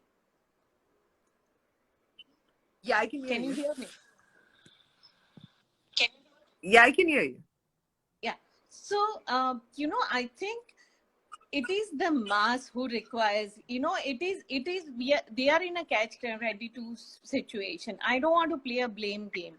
Now the change is coming, you see, in last 5-10 years, or mainly in last 5 years, the kind of Bollywood movies which are coming up, which are women oriented, you know, because the mass was not ready to accept the fact that, you know, so they are also businessmen, the producers, the directors, they have to cater to something which is acceptable in society. So it is a vicious circle. So it's like, you know, how to break that vicious circle and where to draw a line. So the you know, very interesting chat I was watching. Unfortunately I completely forgot, because you mentioned Bollywood, I want to mention this. There was this chat about a movie Cocktail. So, you know, Deepika, the movie Cocktail, that Deepika was shown to be pretty modern in the societal terms. And the other girl was, you know, very, she believed in God, and she was very timid. And, you know, so, you know, those kind of movies, the movie was fantastic. I have nothing against that movie, but those kind of movies are inculcating wrong values in people. Yes, I agree with you. And that needs to change. Yes, yes. And it's also sometimes the position of the woman, like say, for example, a housewife, you know, her whole livelihood is to manage her family. But when you're a corporate woman, you're a public figure, you are assertive, and that's why you have achieved what you've achieved in your life. You cannot suddenly wear a mask when you come back home, because you're the same person that goes out and the same person that comes back. Society does not have to put women into different molds, you know, and that is where the insecurity sometimes comes in the relationship, where if a woman is too assertive, the way to put the woman in place is physical violence or emotional violence or whatever. So, very interesting judgment very recently by Supreme Court of India that women who are housewives, they get equal amount of pay for their work because they are also working. So that Absolutely. unpaid work that they are a housewife, and because of that they have been degraded. That's something which has stopped the Supreme Court of India, and kudos to that. I am very Kudos to proud that. to Kudos to that. yeah. Yes, of Yes. course. Thank you for all these wonderful insights, Julie, but I think it's not sufficient. We need to have a dedicated show and talk more about Yes, this in the future, and we'll make a slot I to do agree. that. But thank you for your time. Thank you for your wisdom, your knowledge, your experience. Thank you for the fabulous work you're doing for women in India. I mean, you're very inspiring, at least to me, and I'm sure to many Thank you. more. Good night. Thank you Take so care. much. Thank you. Good Bye-bye. night. Bye. Bye. Bye. So that was Julie from India. And now I'm going to take my speaker from Turkey. Her name is Zümrüt. Hi Zümrüt. Hi. Hoş geldiniz. İyi akşamlar. İyi akşamlar. Good evening. How are you? I'm good. I would like to take a minute to introduce you to our followers. Zümrüt is from Turkey. Zümrüt, I have a beautiful tagline for you.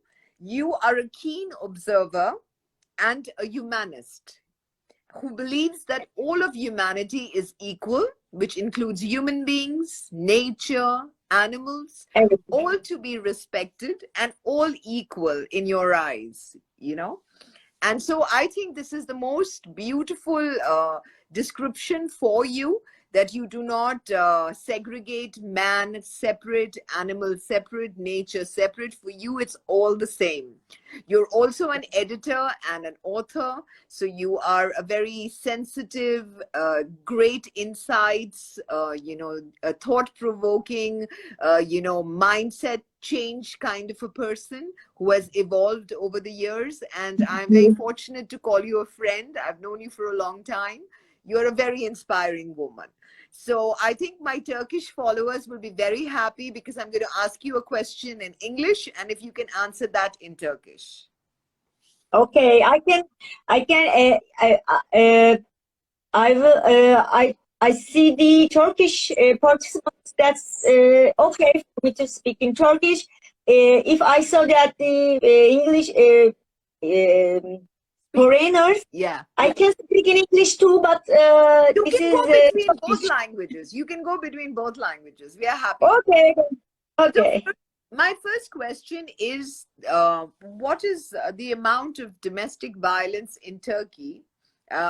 Just like a ballpark percentage. Why is it growing? And what are the measures for the safety of women in Turkey?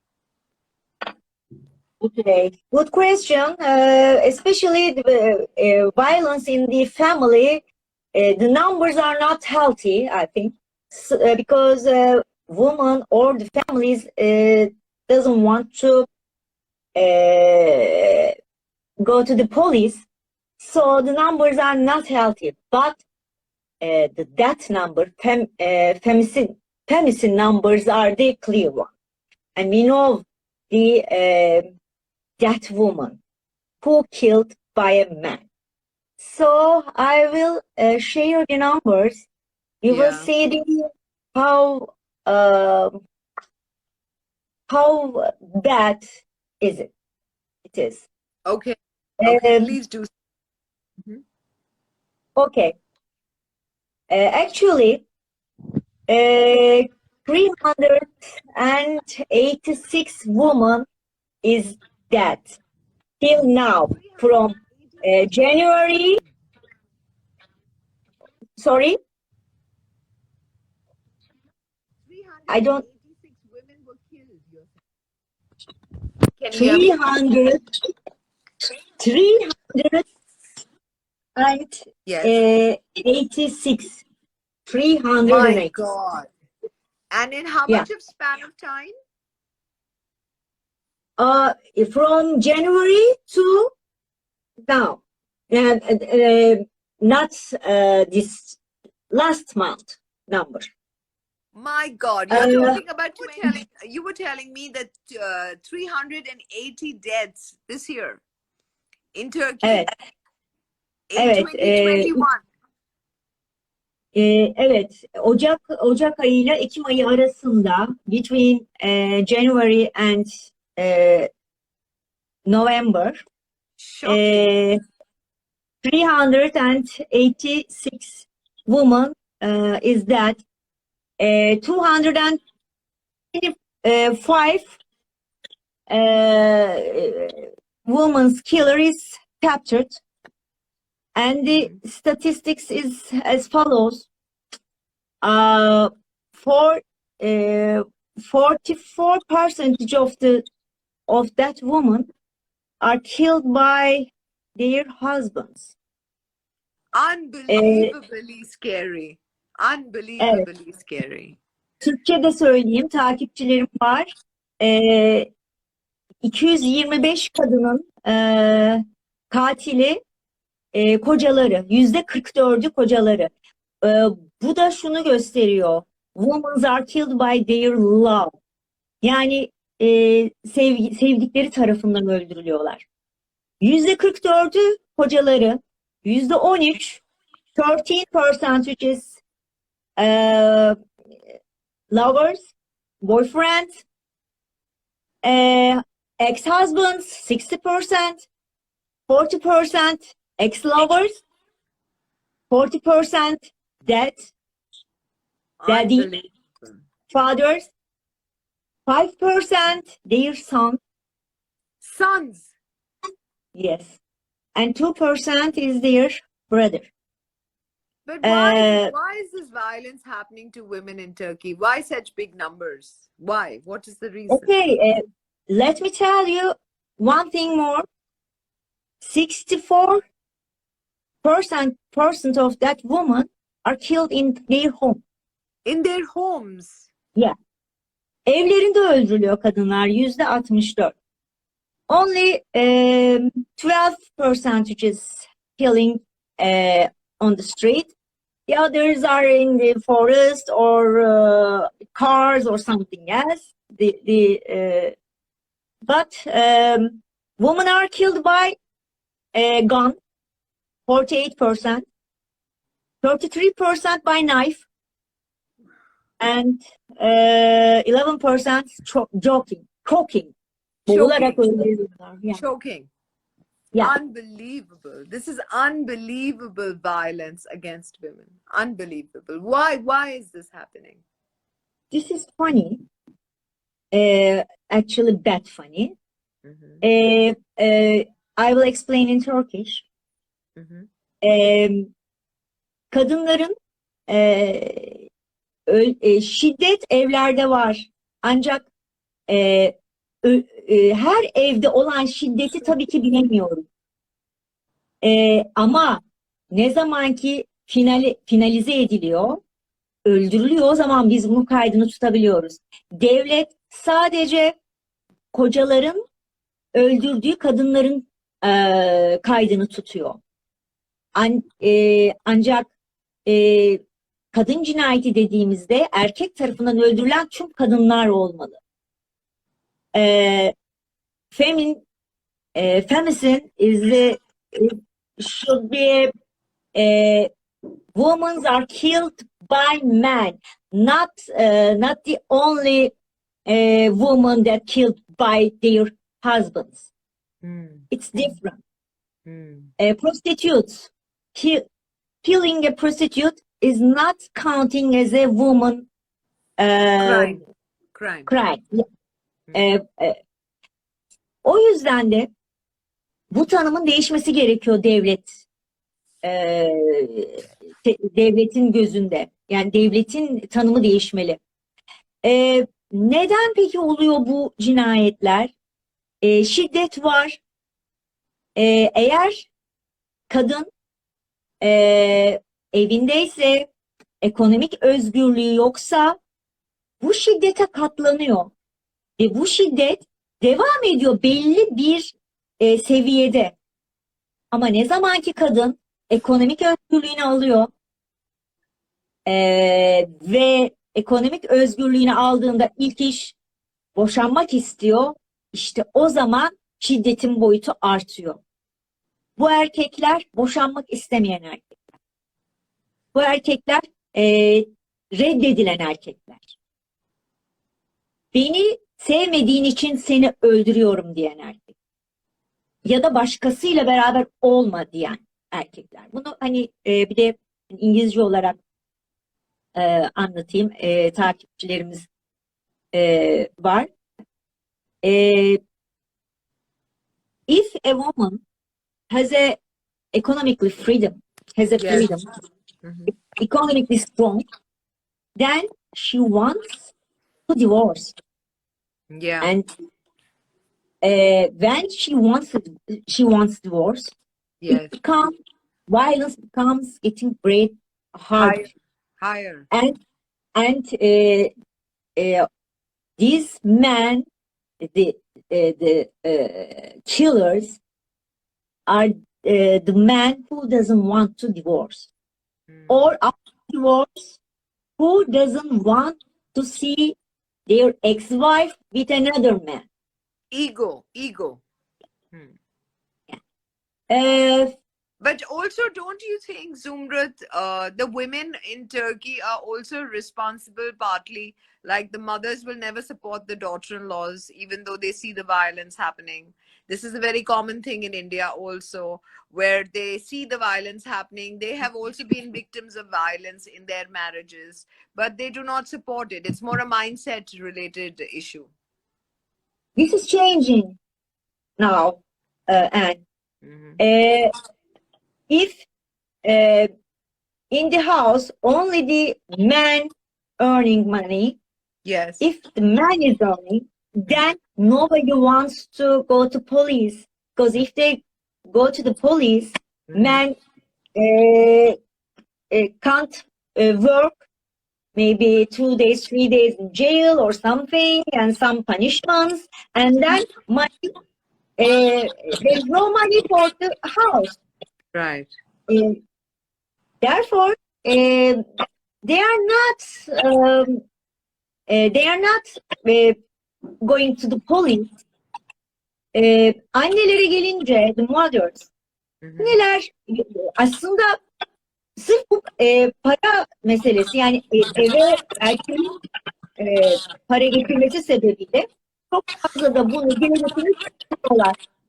Ancak zaten o zaman şiddet de sadece abusing oluyor. Yani sadece taciz oluyor. Healing is different. Öldürmek biraz daha güçlü kadınlar için. If you are stronger, then you can killed by a man. If you are not so strong, you don't have economically freedom.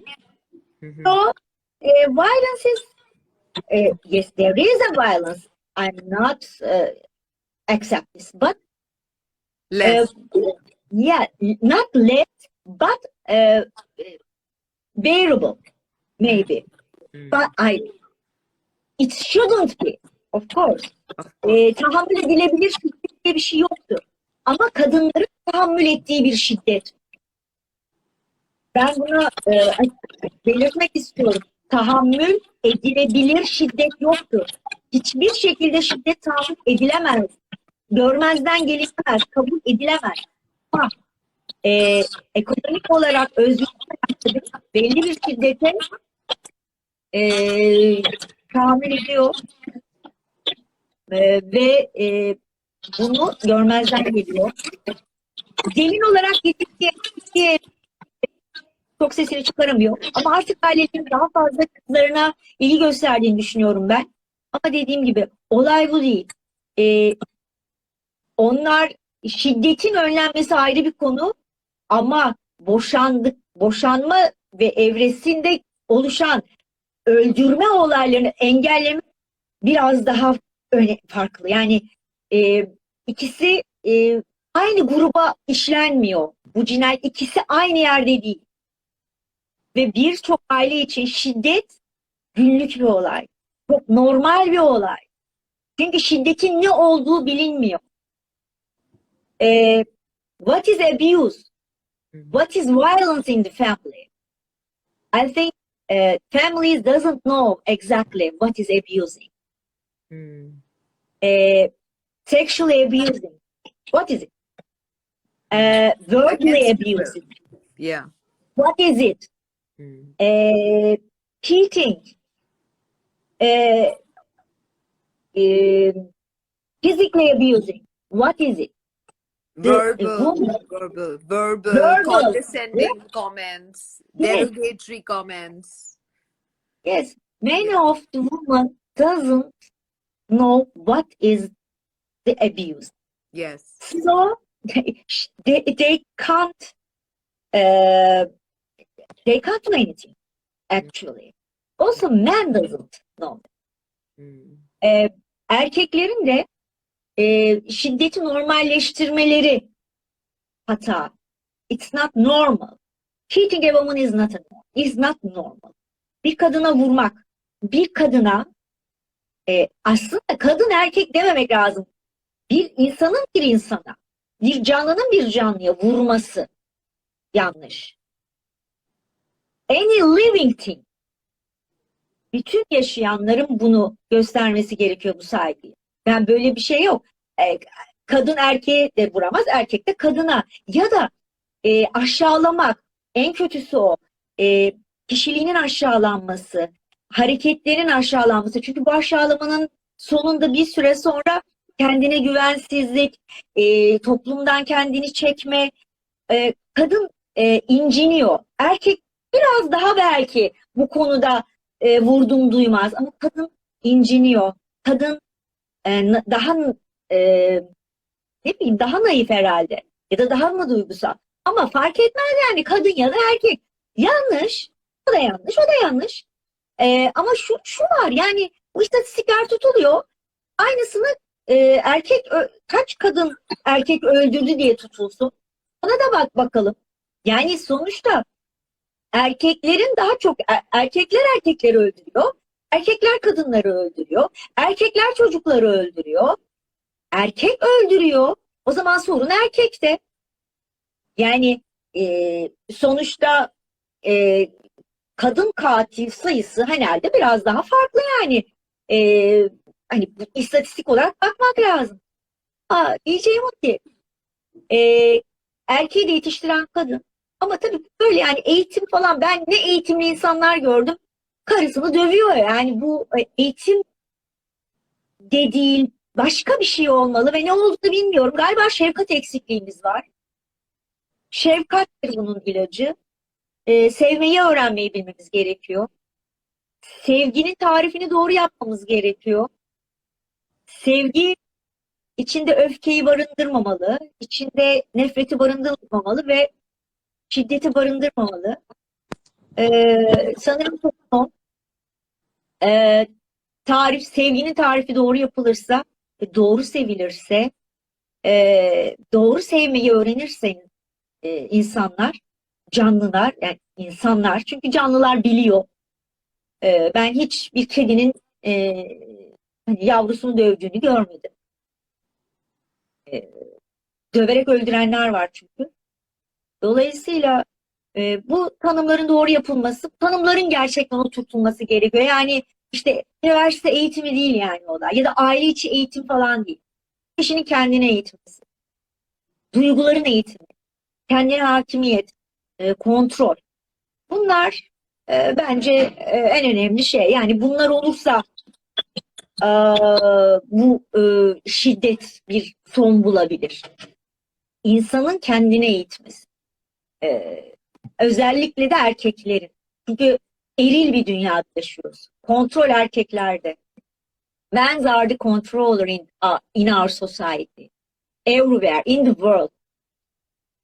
So they should change themselves.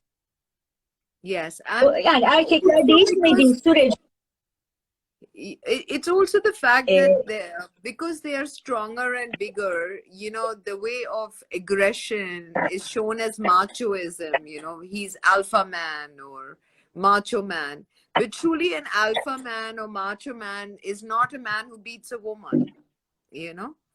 Alpha man, macho man is more protector of woman than violator of woman. Of course, that type is okay, but I'm talking about the man's world. Yes. The power, the politicians, all Yes. the rules, all the systems Yes. are made by men. Male woman- oriented. Male oriented. Yes, and woman is entering just 100 years, maybe 50 years, Yes. lots of place. So we are so new in this system. Yes, you're So right. they don't know how to trade us. Correct. They don't know how to regulate the system with us. So we have to be strong and protect their rights, because otherwise they can easily destroy us. Correct. And they have to be rights to have sanity in society. You cannot kill 386 women in 1 year and, think that is a healthy functioning society. That is not. One is having fights and one is taking life. That is the absolute extreme of violence, hate crime, gender Hate crime. Yeah. Absolute Hate crime. extreme. Yeah. Hate crime, because if he loves her, how can he kill her? Exactly. It is an irony. It is not possible. It's the opposite of you see? love. You see, Yes. 88% of the women, Yes. 88%, 88, it's very big, are Very. killed by their families, lovers, husbands, sons and fathers, most Relatives. yeah. Yani %88'i öldürülen kadınların sevdikleri tarafından öldürülüyor. Güvendikleri tarafından. The woman who trusts. Those are the people who have betrayed her. Actually destroyed her. Very sad. Zaten bu en kötüsü bu. This is the worst part. Çünkü kadın ona güveniyor. Kalbini açıyor, ruhunu açıyor, evini açıyor, hayatını veriyor.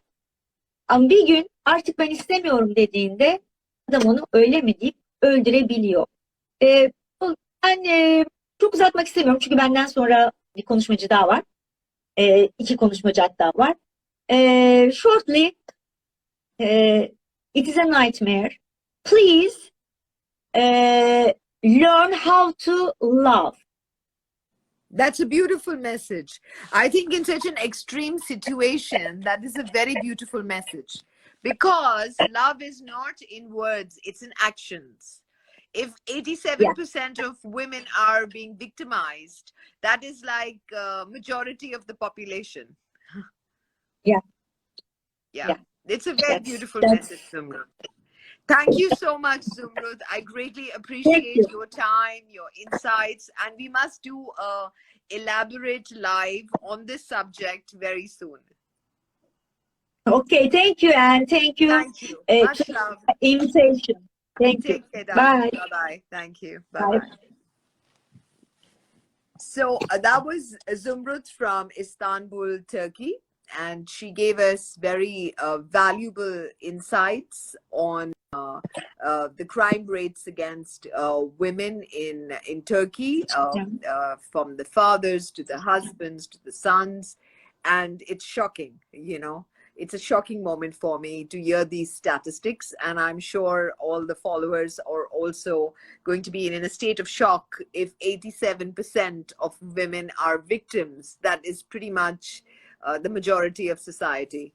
So on that little depressive note, I'm going to take in my next speaker from UK. Her name is Brenda. Hello. Hi, Angela. It's such a pleasure to see you. Good evening. How are you?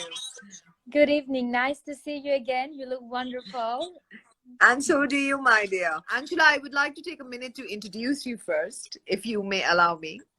Absolutely. My tagline for you is that you are a real hero, real life hero, who responds to the call of women in distress without any expectation, a light bearer in the dark pit. You actually work, you have an NGO or an organization called Empowerful, and you work with girls in human trafficking. And I think that's a very courageous job to do at such a young age. So it's commendable, firstly. Please tell me a little bit more about Empowerful first before we can start with our questions.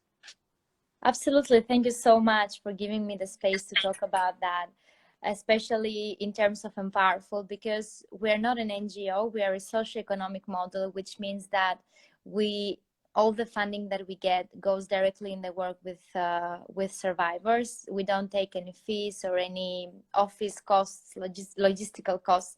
So everything goes to survivors. And we work in the reintegration perspective, which means that we deal with the perspective of what happens after rescue, after the victims of human trafficking are being rescued, what is going to happen after that with their lives, and how we can stop re-trafficking or for them being exposed to abuse and other forms of exploitation because of lack of financial resources or very high stigma from the community and victim blaming from the community and their families as well. So this is an overview of what we mainly do with Empowerful.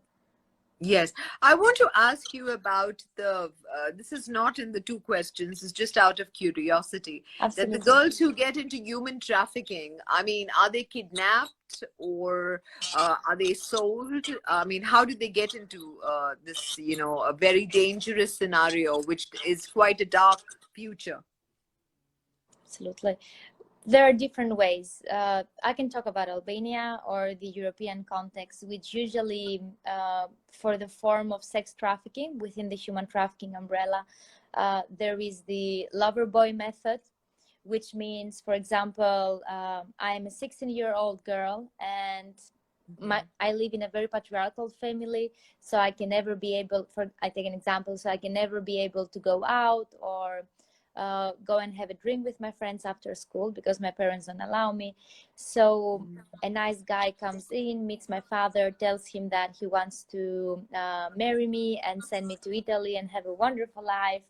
We can also have Italian documents and my life will be perfect. Also my parents' life, because they might get some money, they might pay off their debts, for example. So that sounds like a dream story. And it actually is a dream story until they cross the border. And then usually on the second or third day, the girl is, her documents are being taken and she's being asked to do something that she didn't sign up for it. So this is where the exploitation starts.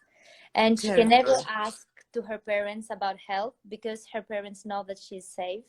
And if she talks about it, there are high chances that her parents might get killed or her brother might get killed, because there are those tight organized crime groups that they operate both within Albania and then abroad. So that's one of the stories, but there is no story that's a typical story. Each story changes. This is why we need to be careful. Yes. So that brings me to my first question for you. As international women travelers, when you get into, like traveling on your own, or with a group of girlfriends, your agenda is to explore the city, have a new experience, new country, you don't know the language, So, these are easy targets to, either get into wrong relationships or get kidnapped or get sold into trafficking, because parents are under the impression that they're going for a holiday, they've made some random friends through some websites or maybe at the airports or whatever. So what is your advice to women travelers when they're traveling? I mean, what are the things that they need to look out for, things they shouldn't do, to put themselves at risk? I can share some tips from the perspective of being a girl and having traveled abroad myself. So no professional tips here, but I Yeah. can share some personal highlights. For example, for me, it's always important to trust your instincts. If the situation feels uncomfortable, a person you've met in the train or in the plane who tells you that you can visit them in their hometown and they are being extremely helpful and they're being extremely pushy in terms of come and visit me, or wanting to get some very detailed personal information about you, that tells that the story maybe not be as good as it seems to be. So for Yeah. example, make sure to have alternate accommodation in mind, or write down the addresses of the nearest safest places. For example, if you're traveling to Rome in Italy and you know the area where you're going to, just keep in mind where the police station is, where the nearest health center is, so you can run there, or you can ask help. You can ask for help there. Another tip is write down the numbers, maybe in your wallet. Have a small card that you make sure you don't lose it, and if you run out of battery, you still have the numbers, where you can keep the most important numbers, which is the local police number of the place you are visiting, and also the number of your embassy or consulate, depending on the country you're coming from, which are, I think, the institutions that they can come to help as quick as possible, because you are a foreign national, but they are there to protect foreign nationals of this nationality. And another thing is, let other people know. When I mean other people, people that you know and you trust, for example, your family, if that's someone that you trust, because there are cases where you come from an abusive family and that's not someone who you would trust. So you know who you trust. And I would say to the person hearing this, just let them know where you're going to, what time you're supposed to be there. And it's good to have a follow-up message, just saying that, hey, I'm here, or sending a selfie, I just arrived at my home. So in this way, you can make sure that they keep track of your journey, but also they can be worried in case you don't keep communication with them for up to 6 hours, let's say. Yeah. Now, these are very wonderful, insightful points for women to keep in mind, because, you know, women usually have a very dreamy-eyed view when they go to places. They kind of leave their documents sometimes. You know, they're not in touch when they meet their friends, and then they connect later. Are very, very valuable points, because a lot of women individual travel has started over the last few years, not only as group travel but also as individual travelers. You know, they go off to a new country, and in that country people don't speak their language, and you know, they depend on a Yandex or a Google translator, and they are brave enough to try and think that, you know, it'll always end up well, and I hope it does. But these are very good points. I want to ask you another question. What does one do if a foreigner gets involved with, say, a person from a cartel or one of these, you know, kidnapping groups or something? You know, there is just that short time frame in which they can be rescued, after which, you know, they might send them off somewhere else, you know. So what would you say to a woman who's in an abusive relationship or has got trafficked? What should she do? Who should she reach out to? What are the few mandatory things that she needs to do? That's still a very personal advice. I just want to say this disclaimer, not a professional advice, but based also on what I've read, is actually you have to keep in mind, first of all, the local police number of the country that you're staying. For example, in Albania is 129, where you can dial in and ask for help in case you have a phone, because if you're being kidnapped, chances are that you don't have a phone. But let's take the other scenario where you are a victim of domestic violence, and that would be that usually there is this cliche where we say stop violence, and I think that's an ideal thing to say, and this is what we're promoting. But it's not the easiest thing to do when you live in an abusive relationship. First of all, because you can't understand it at first place, that you are living in an abusive relationship, until you learn about it and until somebody else spots the signs for you, in case you don't have information. But also is even when you realize that you don't have the courage to speak up, either because you might have children or because your financial situation does not allow that. And in this case, I would advise, if they have children, to reach out to the teacher of their children. Usually they are trustworthy people working within the educational system, or they can reach out to the doctor and nurse. They can pretend that they're feeling dizzy, or that they're having a terrible headache, or even pretend that they're fainting, so the ambulance can come, or they can send her to the doctor, and then she can take that alone time with the doctor to disclose the violence, or even if she's a victim of human trafficking. Because usually it's that thing, even if you are a victim of human trafficking, doesn't mean that you are kidnapped. I might say that we might meet every day on the street a victim of human trafficking. We might cross with her on the sidewalk. We might do the shopping with her in the supermarket. And that's even more, and I think that's the saddest part, because we can't spot signs that can help us to understand for any case who is the victim of a human trafficking case. So even if a victim of human trafficking is, they can go and reach to their doctors.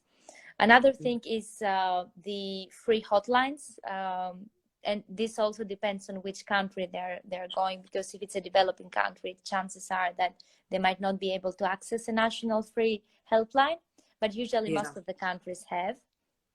And then would also be identifying a safe place in terms of a friend, or maybe a neighbor. There might be an elder neighbor, for example, and they might have formed a close connection with them, so they can run away for shelter to them until the police comes.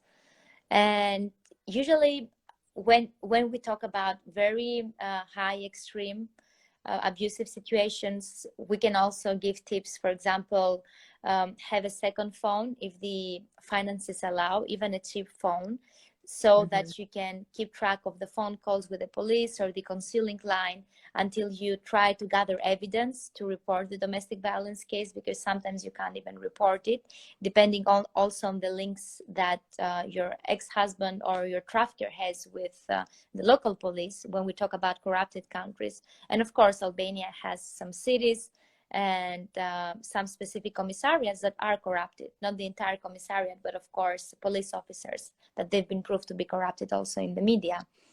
And another thing would be make a list which you will need.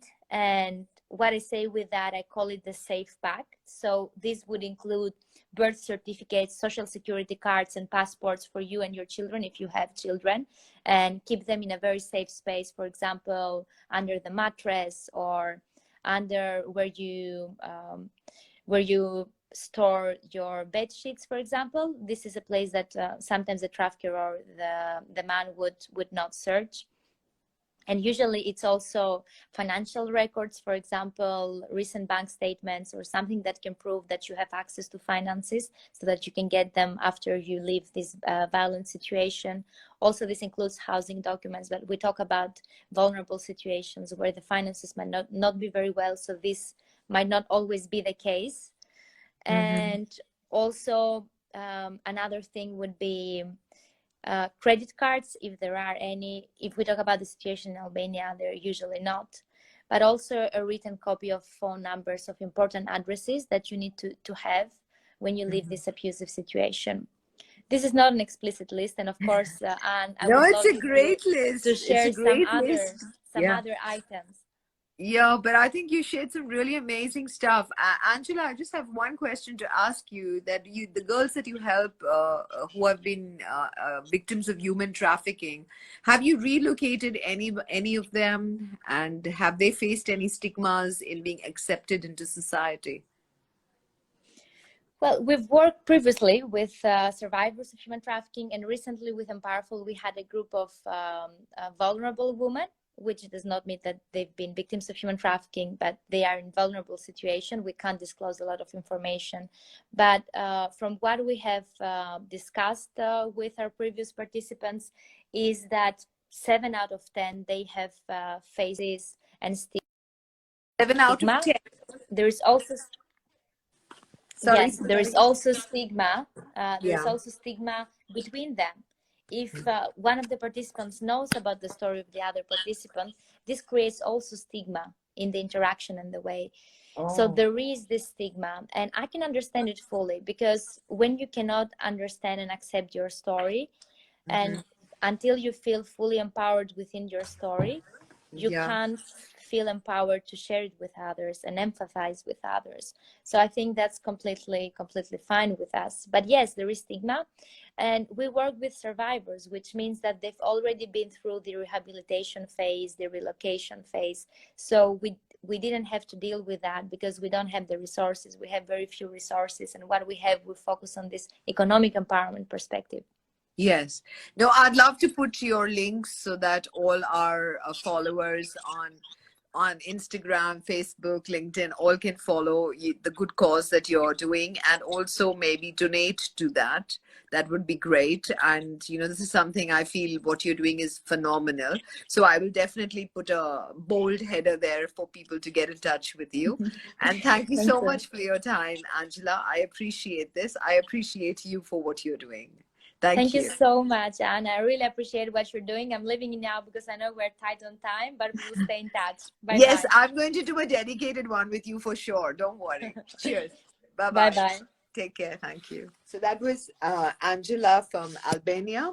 And she shared a lot of very interesting tips of things to be taken into notice for single traveling women across the globe, especially if you do not speak the language, as well as, you know, girls who are at risk in domestic violence relationships. Thank you all for staying on. Thank you all for participating with our esteemed speakers. So it's been a great initiative of like-minded women from across the globe who have been courageous enough to share their personal experiences, to share their knowledge, to share their, you know, expert advice about the present subject at hand, which is domestic abuse, and not only physical abuse, but mental, psychological, emotional abuse.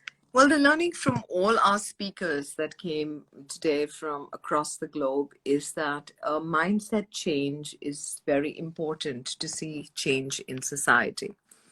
Until that mindset does not change, you know, until there is, you know, this whole discrimination on gender, discrimination on what it means to be from each gender, we are still going to continue to battle with these kind of issues.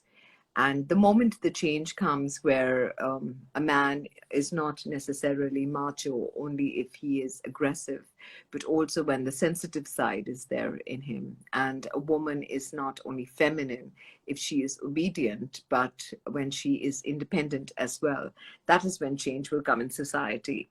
So I think our speakers have given fabulous insights on these various things. You can feel free to please write your comments, questions, which I will take a look at and send it to each of the speakers. If you address your questions, we are very happy to take them.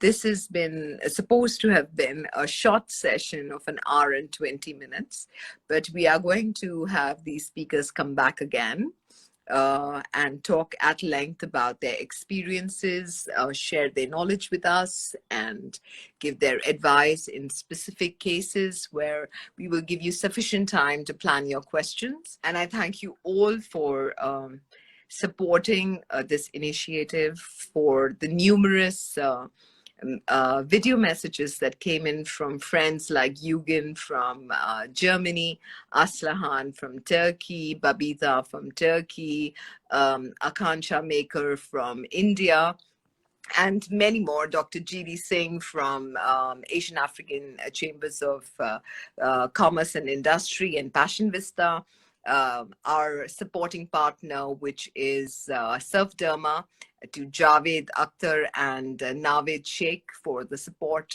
for this initiative, to our wonderful Miss Face of Canada, Louise, who sent in a beautiful video to talk about women and to stop violence against women, to the whole Face of Humanity family, to Face of Humanity India, Face of Humanity Canada.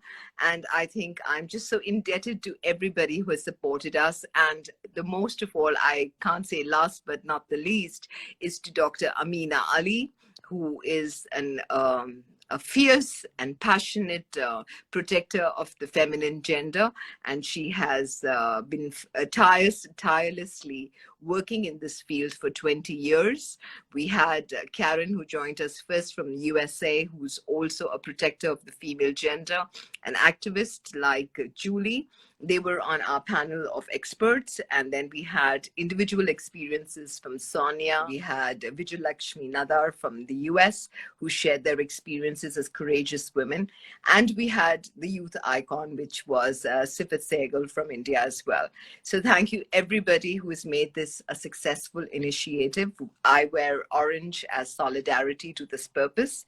And I thank all my friends, my followers. I would like to say a special note of thanks to Shahzad Khan, who works with me for my social media. He is an author, he's an advisor and a friend as well. Thank you so much to him that he supported us in our posts, and to everybody else. Thank you for following us, and thank you for joining this live. Much love to everybody. Much love to my esteemed speakers and the supporting companies that have supported us. I'm indebted to you. You guys have really made a difference by supporting a very crucial and important cause in the 21st century. And the United Nations has endorsed this day as the International Day for Elimination of Violence Against Women. Let's be more human. Let's not look at it as a male and female gender. Let's look at women to be cherished because they are the mothers of mankind. Let's look at women to be appreciated, that today they stand on their feet and they have an identity. They're pursuing careers. All their dreams are coming true. The dreams that your grandmothers, my grandmothers had, is now being lived by the present female generation. So support us, love us, care for us, guide us. That is what we look forward from the men. And to the women, support women, encourage women. It doesn't take more than a second to say a kind word to a woman. There is no need for competition. We are self-sufficient and enough in our own capacity. Much love from to everybody from Istanbul. Bye-bye.